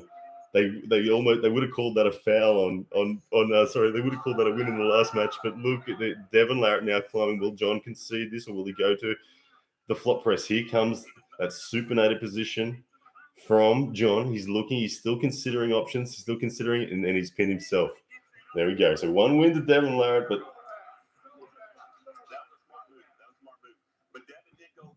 oh my goodness, John is in this match. John is so in this match. What do we got here? What do we got? Are they checking anything, or is that just that's it? I missed it. All right, so 1-0 Devin Larratt. You can see John Brzenk's hand is freaking iron. Look at Devin Larratt had to go into that desperate king's move to get that stop. At center, it was going clearly the way. If this was outside of straps right now, you could see that John would be holding on to Devin. His hand is that strong. John Brzenk is a phenomenal human. Right now, the interesting thing is, on the strap side, that was buckle side on the back of Brzenk's hand. So John there getting some ice. Classic John. He likes to put ice in his actual hand. Interestingly, like even though it makes the hand moisture and the slipperiness of that, he'll dry it and re-chalk.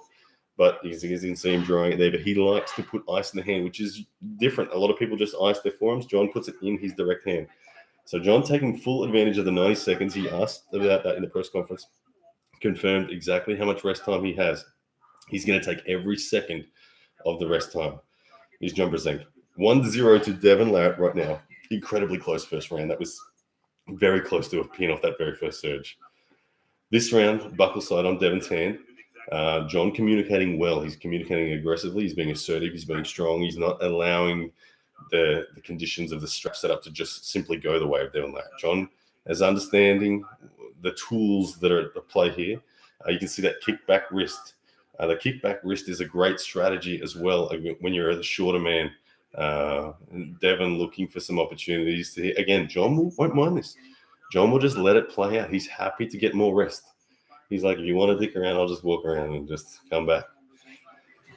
To all the people who said John needed to win the first round, no, he didn't. He didn't. There's so much more to this. So much more. You see that again. The kickback wrist of John allows closer wrist contact, which means less loaded pronation from Devin. Webbing height right now, you can see Devin climbing and posturing and wiggling that hand. He's looking to get further and further and further, get the strap away from John. John needs to use those same tactics that he did about the webbing height. Before the strap gets tightened, he needs to get the webbing equal because Devin right now is wiggling and taking millimeters. You can see Devin knows he's in a fight. No, they're both still carrying a lot of nervous energy. No one is yet in the clear. They both know this match is on. They both know this match is still anyone's. John lifting his elbow there, as again saying he's refusing to load with Devin. He doesn't have to, although he grabbed the purchase then and pulled Devin down. If John feels control of the pronator of Devin, he'll hold on. But whilst he's searching for that, he'll just lift his elbow and not load and make Devin seem like the bad guy.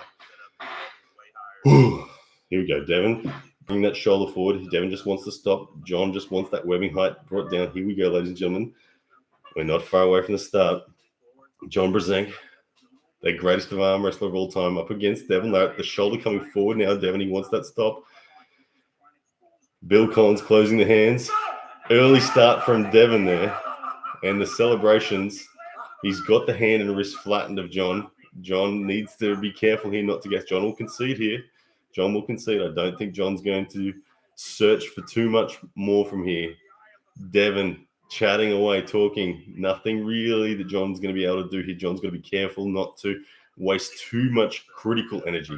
He needs a better setup, and there it is. Smart move from John Brzenk conceding that. Devin Larratt 2-0. What John didn't do then that he did in the first round was fight to get a better strap in terms of the weather. He didn't talk to Bill Collins like he did in round one. He needs to go back to that and get that webbing, because that right then Devon just had a couple millimeters more than he got in round one, and such a critical difference. What did you see, man? Exact same thing there. John needs to really, really good adjustments in that first round, arguing with the ref, getting what he needed in the setup. Just saw that John looked uncomfortable. He didn't look like he had access to his power from the go. Oh. So Devon Larratt will feel quite settled after that. He'll feel a lot better. He'll feel like, okay, that's what I expected. I expected to take control and then be able to play from there. Devon Larratt still will be very careful. He's not at playing phase, nowhere near it yet. He still knows he needs to be very protective of the setup position. He gets the setup position wrong. He knows. I think he felt it in round one. He knows he doesn't have the ability to prevent John from pinning him if the hand and wrist is if he doesn't compromise John's hand and wrist. So Devon will still be very protective. He's by no means wiping the floor yet. I'm sure he wants to by round 5 and 6, but he's a long way from it yet. Devon Larratt 2-0 up, and John Brzezinski still in the hunt. All right, John taking the full 90 seconds. Like I said, John will be back there icing the hand, drying it off with the towel, coming back and chalking, taking the full 90 seconds. John has weaponry everywhere, guys. John has looked for two sort of strategies there. The second strategy really was just that posting top roll that he used against Chance and all that. But really, that wasn't a deliberate choice. That was a choice that he was forced into by Devon winning the setup and winning the control off the go. Let's have a look now. Round number 3. Let's see how talkative John is in this one. Guys, as we got 4,600 people in here watching, thank you so much for being here, guys. Hit the like for us button.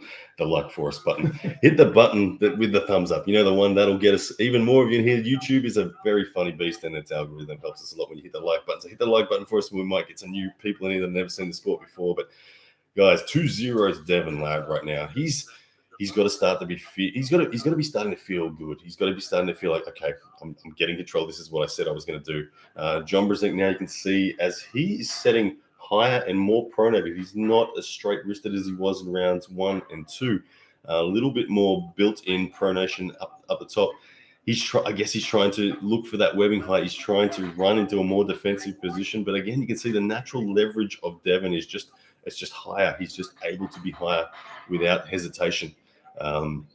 Devon Larratt gaining that height, but the Bill Collins bringing them back there. John will like that. You can see once again Devon looking a little flustered there with Bill doing that, but at the same time Devon looking pretty calm, and he's starting to bounce up and down on his toes. That's the sign of there we go. Bang. Devon Larratt with full access to his side pressure. What are the referees asking here? They're seeing if anyone went early. John Brzezinski didn't even engage in that one, got disengaged very aggressively from Devon Larratt there. 3-0, John Brzezinski. Wow. What do you see there, man? What happened? What just happened? I think we see Devon getting his confidence up, getting a secure setup, committing forward, taking center, taking control of the match. He did exactly that. He won height first and foremost in the static pressure. We'll tell this they're chatting with each other, just see what they're saying. It's horrible to see, actually. I'm going to be honest. I hate seeing. Sabine Badalescu's there texting his friends. John Brzezinski, I hope there's no injury or pain in John. I hope he's not out of this fight yet, because there's still plenty of options for him. Reminiscent of round 1, there was evidence there that he can pin Devon Larratt. And he very nearly did in round 1. John Brzezinski icing the hand. Again, I don't think this is an injury. Sabine Badalescu getting into those traps. Did I press pause? I don't want to press pause. Sorry, just losing my feed for a moment. We got it back. All good. Sabine Badalescu giving the squeeze on John. Oh, my goodness.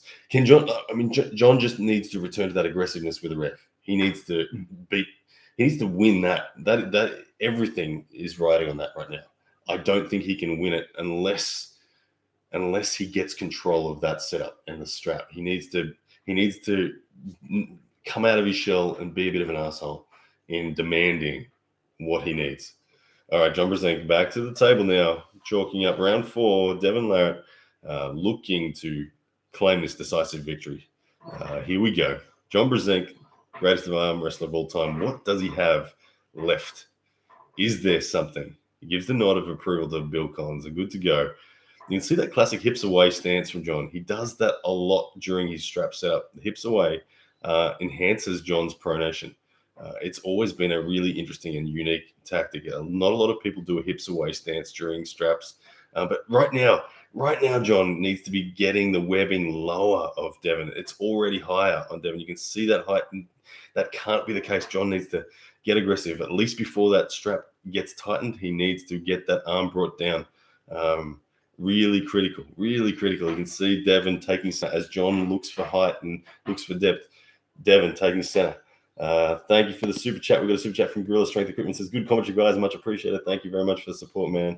Lots of fun. All right, John Brzenk. Here we go. Can he get on the board? We'd love to see it. I mean, Devin Larratt said he was going to wipe the floor. He's on the verge of the victory here, but John Brzenk, can he find a way? Devin Larratt will probably look to put on a show here if he can. The webbing height, again, critical. Devin looking excited. He's looking ready to just take control. John silently searching, not really showing any indications of anything particular. Devin's looking very confident. He's talking to John. When you see Devin talking like that, you know he's got the contacts that he wants. I think Devin's got too much webbing height here. I don't see John getting over the pressure. This is good. The match stopping like this. John, get frustrated. Come on. Start talking to Bill. Don't talk to Devin. Don't listen to him. Devin's getting right into the head now. He's starting to play the mind games that Devin loves to play. Get that webbing down, John. Get it down. That's better. Get it down. John really needs that webbing down. If anything, that's the only thing that will rescue him right now. John needs to defeat the pronator of Devin Larratt with the wrist flexion that he has in his hand. And John, he's known. I've heard Devin Larratt quote say before that John has the best wrist flexion out of anyone on the planet. But right now, it is not enough to get past the pronator. And lots of shaking, curling in from Devin. Adjust it, John. Adjust that strap. Right then, if that had started, you could see Devin was going to be in control. The match was not going to go the other way. It was going to stop at center for a moment, and then Devin was going to take control. Once again, Devin, with that superior setup, static strength, and that height in his pronated back pressure is the problem. It's the wall that John can't get through. John needs to find a way over that pronation. He's looking for it. He's not out of it yet. Devin is stuck at center, but this is where John was against Dimitri Kachanin and Paul Lynn. Here we go. There is shakes of the head. Look for the flop press coming from John Brzenk. Devin Larratt not in control yet. This match is built. It's right on a knife edge. It is dead center. Making it about endurance. Devin did say to John, you do not want to test your endurance with me, but right now, John laying traps, baiting into the hook. There we go. John now testing out the hook. This is old school John in the hook. Devin Larratt not yet in a position to be able to finish. He can defend from there, but John looking for a way through, conceding. And there it is. Ladies and gentlemen, Devin Larratt is your winner. Oh, fairy tale didn't come true. John Brzenk there congratulating Devin Larratt. Too good, too strong at center being the critical thing. Let's have a look at that replay. That was a better round from John Brzenk. That surge from center, there was genuineness in that balance point for quite some time. After John started to feel the fatigue, he said, all right, I'm going to spend some fuel in the hook and see what I can do deep in there. He gave it the red line in there. It made Devin shake for a moment, but the endurance of Devin overwhelming John. And you can see there nothing but respect from Devin. Let's have a listen to what Devin has to say. Devin Larratt. How do you feel, Devin? Shows you the caliber of man he is. And let's listen to Devin. There's nothing anybody could do to do more for the sport than John Brzenk has. You know,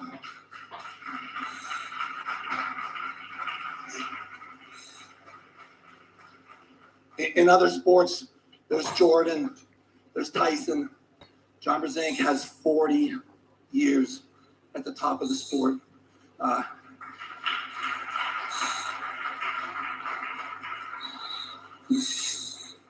I came into the sport. I watched everything that John has ever done. I read everything he's ever posted. I've watched every match he's ever done. He's the biggest hero we have. It's my honor to get to face you at 57 at your comeback. Nothing has screwed me up more mentally than having to face you.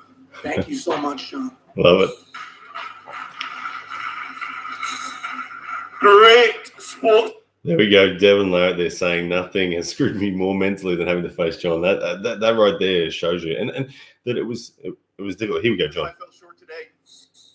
I'm already a winner. I felt like I was a winner just being able to be here, having the opportunity to arm wrestle Devin. So thank you, Strong and Core Sports, for even putting me on that man's level. I did everything I could do to get it close, but obviously got some more work to do. Well, it's an absolute pleasure from myself, from Core Sports. It's a pleasure to have you. Going back to you, Devin, what's next for you? Really, I'm looking forward to going home and spending time with my family. This is the first super match that I've had in I think since 2015, where I haven't had Jody at my side. I got Mike tonight. But thanks to all my family at home watching, all my team. Go home, chill out, enjoy the holidays. But arm wrestling is a massive part of my life, and you guys are the premier organization. So any chance I get to be involved, count me in. Could there be King of the Table 3? King of the Table 3. Just kind of catch the end of Devin's ear. Let's see. It's pause just before they tell us about Levan. As we get a super chat from Tim Pipe, says Devin the Master, an absolute gentleman. Hail John. Thank you, Tim Pipe. Appreciate the support, brother. I couldn't agree more. Come on, come back, feed. What did you say about Levan? But anyway, ladies and gents, good time for the feed to drop out on me after the match is finished. But there we have it. Devin Larratt taking the decisive victory, Ethan. 4-0. It wasn't the whitewash that I think a lot of people thought it was. I think that round one, John showed a lot. And I think it kind of ended the way, it kind of went the way that it should have gone, didn't it? Really? Yeah, absolutely. Of course, we see the impact of starting in straps every round. I would have loved to see Devin have to earn the slip. Yeah, because that round one, John looked good. John took Devin to within 2 centimeters of being pinned. It was a fully fledged Kings move. I'm sure that all the John fans out there the memes will probably already be out there. If you go check the arm wrestling discussion boards, there's probably memes already with Devin like this and John like this. So there is still salvation in the fans of John for sure. But like Devin said, John is the Michael Jordan of the sport. Statistically, he's been at the top of the world in his teens, his 20s, his 30s, his 40s, and even in his 50s. And here at age 57, to be able to move a 285-pound Devin Larratt as far as he did in round one in the straps, which was not his domain, says a lot about the caliber of who John Brasek really is. So pretty damn phenomenal stuff. It's not the fairy tale finish, but it's still pretty good. I'm still happy. I still love John clearly, but well done, Devin. Well done, Devin.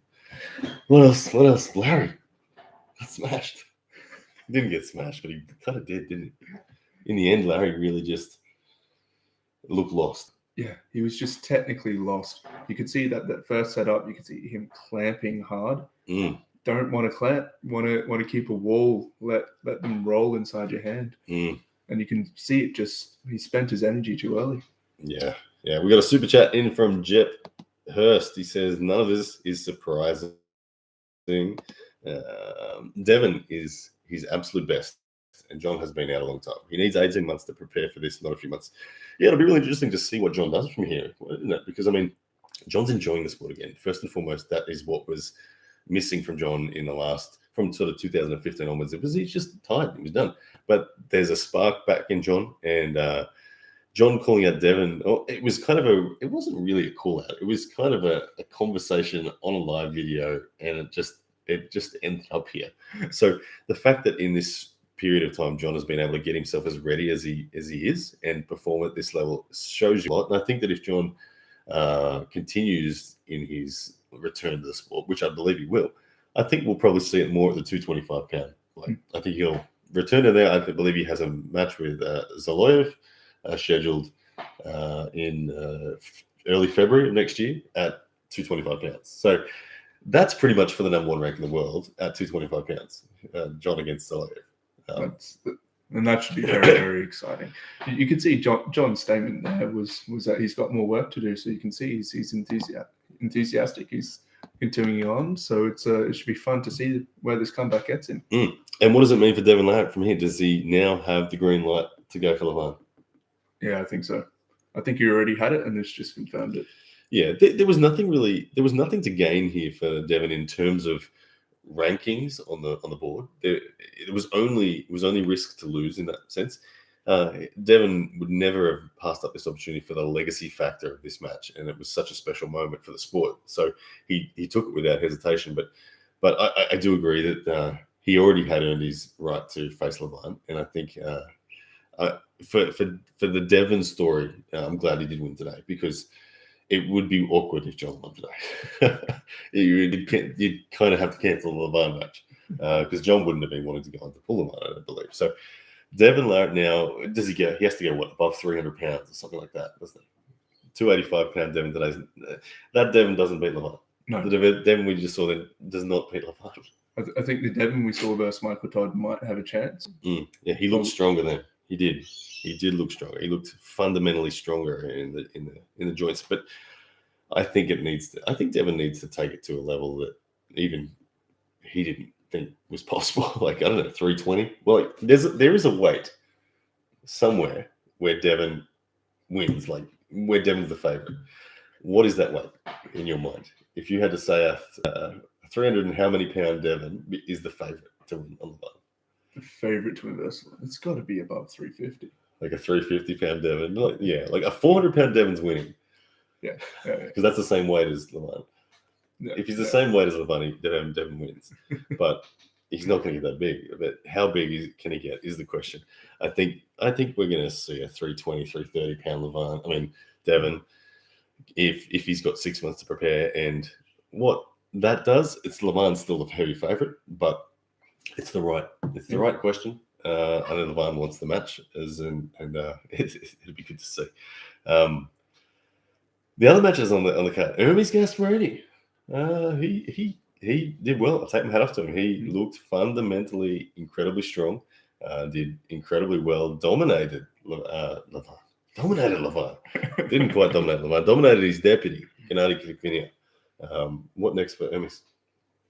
Well, he's just got to chase the other people on the top 10. We still don't really have a perspective on where he's at. Alex Kadetcha looked amazing, but he's an up-and-comer, so we expect big growth from him, but we don't know where he's at currently.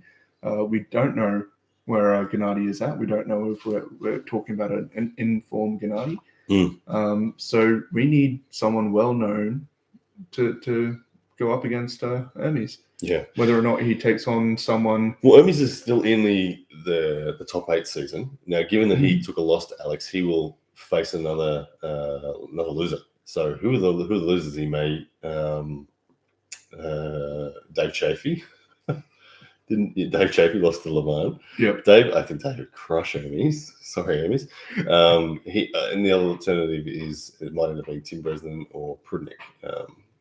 I'd love to see him pull Prudnick. Yeah, they've classically been rivals all their lives. They've back and forth at WAFs, at Loditeurs. And they know each other really well. So I think that's a great match. I think Hermes would do well against Tim Bresnan. I think he's intelligent enough in his table IQ to get around that King's move quite well that Tim would have. So I don't think he'd have a problem with Tim. But I think had Trubin have been healthy, I think Trubin would have been a potential problem for him. Now Trubin's out, so I don't know. I don't really know. But either way, Hermes did well today. He did better than I think most people thought today, myself included. So Hermes, well done on that. And then there's poor old Larry. We've got to talk about Larry. What does he do next? Who does Larry get? You're the matchmaker for Larry. Who are you giving him? King of the Table 3. I have no idea. I have no idea who to give him for King of Table 3. it's hard because Larry is he's still new. That's the problem. He's still new, and this is not a slight on Larry, but he's still new, and you want a name that's somewhat famous for the fans to grab hold of and enjoy. We've got some people mention Evan Burgoyne versus Larry for King of the Table 3. That's four losses in a row for Larry. Yep. Evan's really strong, and he's a great arm wrestler. Oh no, Evan would. Oh, man, could you imagine Evan on a press conference? Oh my goodness, that would be exciting. It would be entertaining. It'd get views, but so we want to win for Larry. Yeah, well, we don't want to stitch up a win for him. We want him to earn his wins, but we want an opponent where it's at least a 50-50 chance. I mean, today was a 50-50 chance. He had his opportunities to win, but he just didn't. And if you analyze why Larry didn't win, it was through a lack of experience in a technical sense, and also a lack of conditioning to execute. He gassed very quickly. He didn't have the conditioning to get into a press earlier. He didn't have the confidence to try to climb and rise and regrip. There was a lot of things that he missed. So he had the chance, but I don't know who you pick for him. I really don't know. Like I said, people have thrown my name out there. Don't do it, Larry. Don't. That's sorry. It's a really easy 4-0. If it's what do we got? We got a Deepak L comes in with a super chat. He says John versus Devon was meant to be 6 matches. Why did it stop at 4? Did John concede the remaining matches? If John quit, he saved himself the embarrassment. Yeah, it stopped at 4. 4 was the bet as well. The shutout stake was at 4, so that was done. And I think it was clear that it was over. So if the goat walks away from the table, and so does Devon, then that's it. No one's going to tell them to get back. They do what they want when you're the goat in the boat, or the deputy boat. I think Lavan's probably the boat for the moment. But yeah, interesting stuff all around. I mean, I don't know. Again, I'm still stuck on this Larry subject. I want to see him pull some tournaments. I think if you're looking at Larry progressing as an arm wrestler, you find some tournaments for him. If you're wanting King's Table 3 and entertainment, then you're taking a different avenue. But for Larry to progress and really improve on those technical nuances, he needs some tournament experience. Yeah, I'm seeing a few people say Juji versus Larry. Honestly, that's actually a match. Juji's a great arm wrestler. When I say great arm wrestler, guys, I'm talking about among new arm wrestlers. He demonstrates a lot of the very similar strengths to Larry. I've arm wrestled Juji, and I couldn't just pin him with his wrist flexion was strong enough that I thought, oh, I'm not just going to top roll him. But I went in with him, and he had a bicep that I'm like, oh, I can't actually just pull through you. But he felt lost, and I could bleed his rotation very comfortably with posture and position, and then pin him. And that's exactly what I would do if I was to face Larry. I'd happily go in the hook with him, but I'd keep my hook pronated where he wouldn't have a pronated hook. And every time he'd surge, he'd gas his hand, and I'd just simply change the posture of my elbow to gas him. And that's just technical things that Larry's missing yet. It's not that I'm stronger than Larry. I'm not. I'm sure Larry's way stronger than me. It's just that he can't map it all and put it together. And Juji's actually someone that is similar level of execution to Larry. And I don't know. Larry's probably more active in the sport. So maybe, and that certainly would get attention because Juji's got a crowd. He's got a couple of million subs himself. So that would be good. But then Larry wants to be a real arm wrestler. And it's not that arm wrestling Juji's makes it not real, but it's not real. You know what I mean? Juji's ambitions aren't in arm wrestling either. So it's if you want to progress, you take losses and you learn from them. Jason Latona, a couple of arm wrestlers, comes in with a super chat 499. He says, we had a game plan and Brandon executed nearly perfectly. So happy for my guy. Jason Latona, one of the California arm wrestlers there and in the camp of Brandon Allen. Yes, Brandon Allen did well. Only a couple of errors early from him with him getting excited and going for that press too soon. But then he really did execute well. And once he smelled the blood in the water of Larry, he was all over it. And I think he had no doubts that he had control. So well done there. Larry, at the end of the day, Larry's going to need to go away and have a think about it. Maybe Larry doesn't even need to pull in King of the Table 3. I don't know. Like, I get that it's Larry's event, and so it makes sense that he could, but I don't know. There's a lot of pressure on him to win from himself, his fans. I think that to the casual fan of the sport, they start to get worried that, like, why can't Larry win a match? Why can't Larry win a match? Arm wrestlers get it. We understand it. It's not easy because he keeps picking significant opponents, and Brandon was just better today. Stylistically, his game defeated Larry, even though they were similar levels. So maybe. Oh, no, I was going to say Marcus Tirai, but No. Marcus and Kings move him again. Marcus is getting too good. Marcus is getting too good. Marcus is getting scary good. Sam Bennett.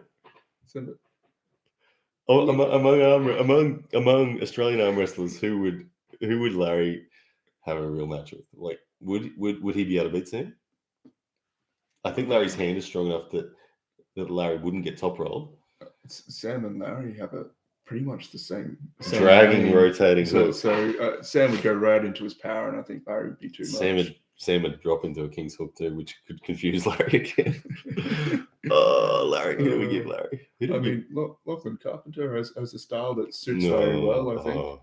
Potentially, or is he too experienced already? Too experienced. That is true. That is true. Yeah, I don't know, Larry. We're gonna have to do some thinking. No doubt you will be too about King of the Table 3.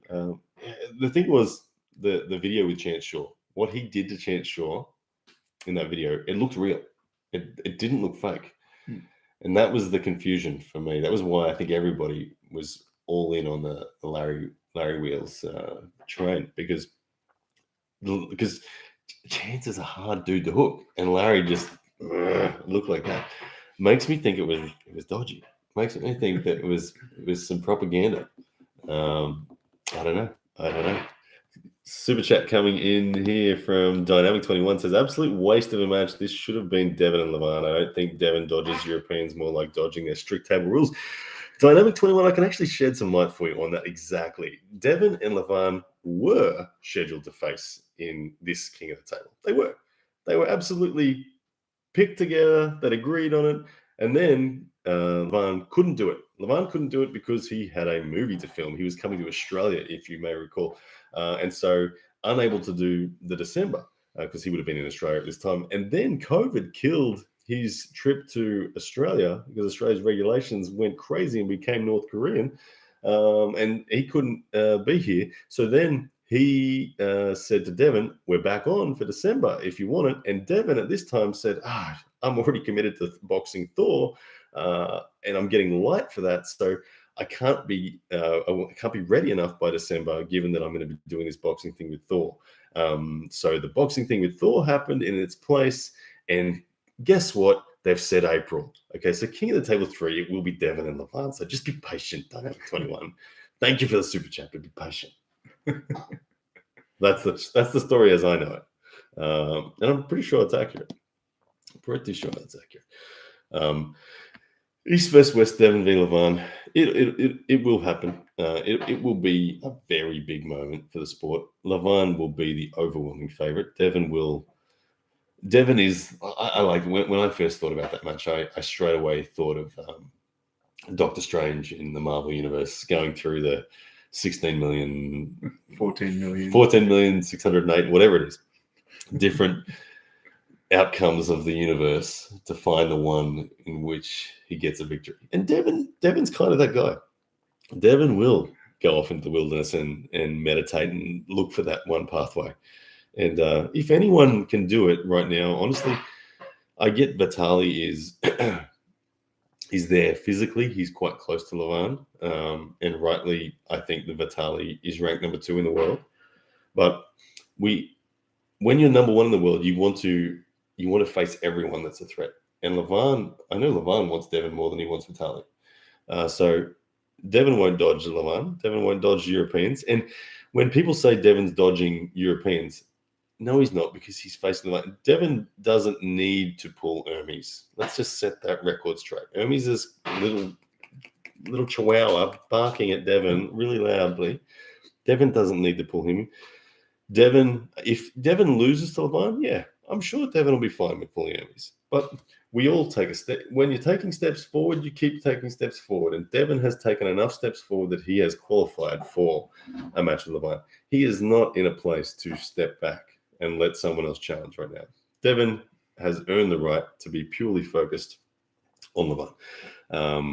So he's not dodging Europeans at all. And even Gennady backed it up. Gennady said, I've never known of any circumstance where Devin has avoided anyone. And in fact, the truth is Devin has sought out, and even during his dominant years, he sought out the match with Saplinkov, and Saplinkov couldn't meet the circumstances. No one would want him. So anyway, Devin Levine April is anticipated. Larry v. someone. I feel like Larry's going to lose again, no matter who it be. So I just do. When you try to think of the most famous person possible for notoriety that Larry will beat, it's really hard. Look, I do think Larry's taking probably the right approach in terms of picking super matches for his progression. You want to chase those, and this was a really good example. He was chasing, he got a loss, but it was so close. You can learn so much from this. So it's I applaud him and the people he chooses to face. I just saw someone say Sarah Backman v. Larry. If you lost that one, though. Sarah is a killer. Just Gabby Vasconcelos v. Larry. Like, those girls are strong, and their execution is as good as it gets. So it could be a really bad look for Larry. And when I say, like, female arm wrestling is significant. I've had the chance to train and grip with multiple elite females, Sarah included, and Sarah is really strong. When I equate Sarah's power, I put it on par with the top tier. Not the top tier. I would say in Australia, based on our 80 kilo guys, like SK, someone like SK or Mickey Lontovich. That's the power that I feel in Sarah, for example. So our Australian ranked 4 through 6 80 kilo guys is where Sarah would be. And Gabby's even stronger again. So Gabby would be probably like Sam Bennett, to be honest. So I don't think that's necessarily a good idea, given they're that strong and they have perfect execution. It's not a good idea. So I would not recommend Larry invite Sarah. That's bad. So I'm really intrigued by it. I want to get a name out of my head that makes sense, because it's a really interesting topic, and poor old Larry needs the win. But like you've said a few times, the best thing he can do is tournaments, because he will get wins in a tournament, and he'll lose to different styles. I don't know. Does he go a super light guy that's good? Oh, no, that looks bad too. It's hard. The problem is the person that's right for Larry is entirely unknown. And that's kind of the king of the table is not only about the match, but it's also about the marketing. And at the end of the day, if Larry was to face a complete unknown, it misses the hype somewhat. I think the right match for Larry and the right match for King of the Table are probably different things. Ethan Tunstall, there we go. You v Larry. You v Larry? No. I'd accept the match. Don't get me wrong. Well, Larry, if you give Ethan Tunstall a call, I will put the weight of my marketing behind him. Okay, so if you want marketing, I can market Ethan Tunstall, Larry. What do you weigh? 105. 105. So Larry's a 120. So it's respectable for weight. Larry, he's got a big, technically very nice top roll, can also deep hook. But you're way stronger than him, Larry. But this guy is sharp. Could be the perfect mouth. You be Larry's actually. I think it actually be really interesting. No, I'll give Larry like 99% odds right now. Oh, you're being very respectful. I am. He's a strong dude. He is, but so are you. People have seen you bust my hand back to the pad multiple times when I'm trying to hook you out of straps and stuff. Like you, yeah. Anyway, we got another super chat for Improving Astrology. Says if Levine doesn't become available for April match with Devin, do we have to start downgrading the PAL only athletes? It's a good question, and I think there's been a big evolution of the sport in the last 2 years with COVID killing events. Athletes that were stuck under contracts like the PAL contracts have been really hamstrung by those contracts, and they haven't had the opportunity to arm wrestle. But like contrastly, we've seen John have 4 super matches in 3 months, and it's how good is it? It's freaking entertaining. And King of the Table, I think they're looking at doing 4 events next year. So every 2.5 months, another event, which is much better. And in this day and age of free agent athletes on YouTube and all that, they have that opportunity to financially actually make enough money to validate the event. So I do think that PAL organizations like them need to adjust, and they're trying so desperately to get their top 8 season done, but it's just so disjointed, isn't it? Mm.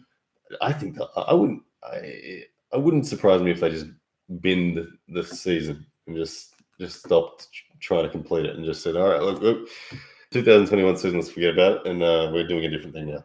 That would make sense to me.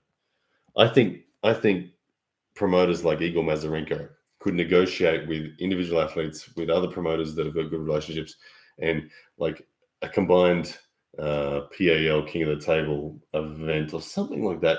It'd be amazing. I don't know. It's just, yeah. What else we got going on here? Guys, we have been on for 2.5 hours. We've still got 1,600 of you in here. I never get even 1,600 people on live, and they're still hanging out here with that. I wanted to personally thank all of you for being in here today. If you're new to the channel and you've never been here before, welcome, and thank you so much for being part of it. Really appreciate it. If you could hit the subscribe button and give me a few more likes. Let's see if we can get it to 2,000. 1996. Is it what year you born? 2002. Oh, There there you go. Look how young this guy is. He's born in the 2000s. When you can't believe it, I'm a whole millennium before you. Super chat in from Rogue. Anthony says, Devin V. Saplenkov experience could actually help him prepare for what to expect on taking the bump. It could. I agree. It could, but it's not necessary. And it's, I don't know where Dennis is at in his comeback. I think it'd be great to see him come back. I don't know if he can come back to the same degree he was. Devin has said he will pull him left or right happily. Right now, Devin's confident that even on left, given the shape of Dennis and given the shape of Devin now, I think he believes in himself a whole lot more. But yeah, interesting stuff. Another super chat we got from John Wan Lee says Devin V. Levan is an absolute joke. It's an absolute joke. In what lane do you possibly see Devin winning? John Wan Lee. Well, John Wan Lee, let me give you some education. Okay, there is always a way. There's just a way. This sport is not as basic as it is often perceived. I don't know how experienced you are, John Lee, but by your question, I think you're in the somewhere. I'm going to guess your experience level relative to mine is about 2%, maybe 5%. Okay, there's always a way. There's always a path somewhere, and Devin Larratt is a absolute brilliant technician at discovering paths. What Devin has in his arsenal that could be used effectively against Levan is this. Okay, Devin Larratt has greater range in his wrist flexion. He has greater mobility in his supination and his shoulder line position. And subsequently, okay, John Wan Lee, ready? Subsequently, if Devin Larratt develops the physicality that his elbow joint can withstand the side pressure that Levan will drive with, and Devin gets into a deep, twisted up, coiled up position like this at the drive from Levan, what will happen because of that extra depth? It won't be muscle on muscle. Muscle on muscle, Levan will crush Devin every day of the week. I agree, John Wan Lee. You're right. But if Devin can get so twisted, there comes a point, and this is the question: can his elbow be this ready? He's got to be big for it to be the case. But if he gets so twisted up and his elbow is ready, as Levan surges, there comes a point where it gets taken off the muscle versus muscle scenario that Levan wants. Devin will not try to slip and run. Devin will try to hook Levan. He will test his frame. That's the only hope he has. But that is the possible pathway. John Wanley, thank you for your super chat. I don't know. Is that going to be me in the Delulu Ryan Bowen series, or are people going to say, no, Ryan knows his shit?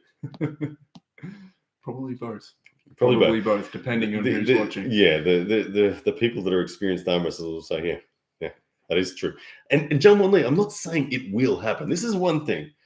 Okay, this is one thing that it's not a gripe, but I just thought I'd just educate you again. You got to know the difference between a prediction and me saying what I think will actually happen versus me telling you the possibilities of shape of how a match could go. Today, Larry Wheels could have won. He could have won easy, but he didn't go to the right shapes at the right times. Okay?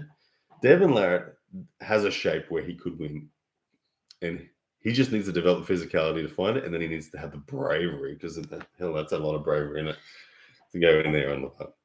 Kirsten Prodigy comes in with a super chat. Kirsten, €5 says, amazing event. At 57 years old, he still did great. Me at that age will probably lose to my grandma. Take guts to go versus Devin. Kirsten Prodigy, yeah, I agree. Big hats off to the GOAT on that one. And he loses no credibility as the GOAT for his performance today. I think it's outstanding. And I want to shout out to Kirsten Prodigy, guys. This dude right here is about to attempt something freakishly amazing. I think it's February 12th, Kirsten, maybe? Something like that, February 8th, somewhere in that zone. Kirsten Prodigy is taking on Božidar Simonov, the current 80 kilo world champion. Now, Kirsten Prodigy is he's attempting to do one of the unthinkable things. He is literally going from 0 to 100 on, he's never had a professional match before, and he's taking on Božidar Simonov. That said, you might sound like that sounds like Larry going up against Devin. But Kirsten, he's proper built. He's 5'9", he has 17-inch forearms, and he's been training amongst the elites for 2 years. But he just has never competed. So well done on lining that up, and I wish you the best, Kirsten. We'll be featuring a lot on Kirsten coming up over the next few months as he prepares for that one. But well done, and thank you for the super chat, brother. Any final thoughts as the numbers of the lives dwindle? We're almost down to less than 1,000. Any final thoughts? Been on here for 2 hours, 37 minutes. You ever done a live like this long before? No, never. What did you think? Oh, look, the matches. I am just. No, what did you think of the live? Oh, it's alive. What was the performance like from the comments sections? How would you rate them? Oh, they were pretty good. I think some of the comments on a couple of our training sessions have been a little more entertaining, but yeah, it's been great. It has been good. Guys, I've really appreciated all of you here. Like I said, we will wrap it up here, and there will be no doubt a continuing conversation about all the outcomes from today for weeks to come.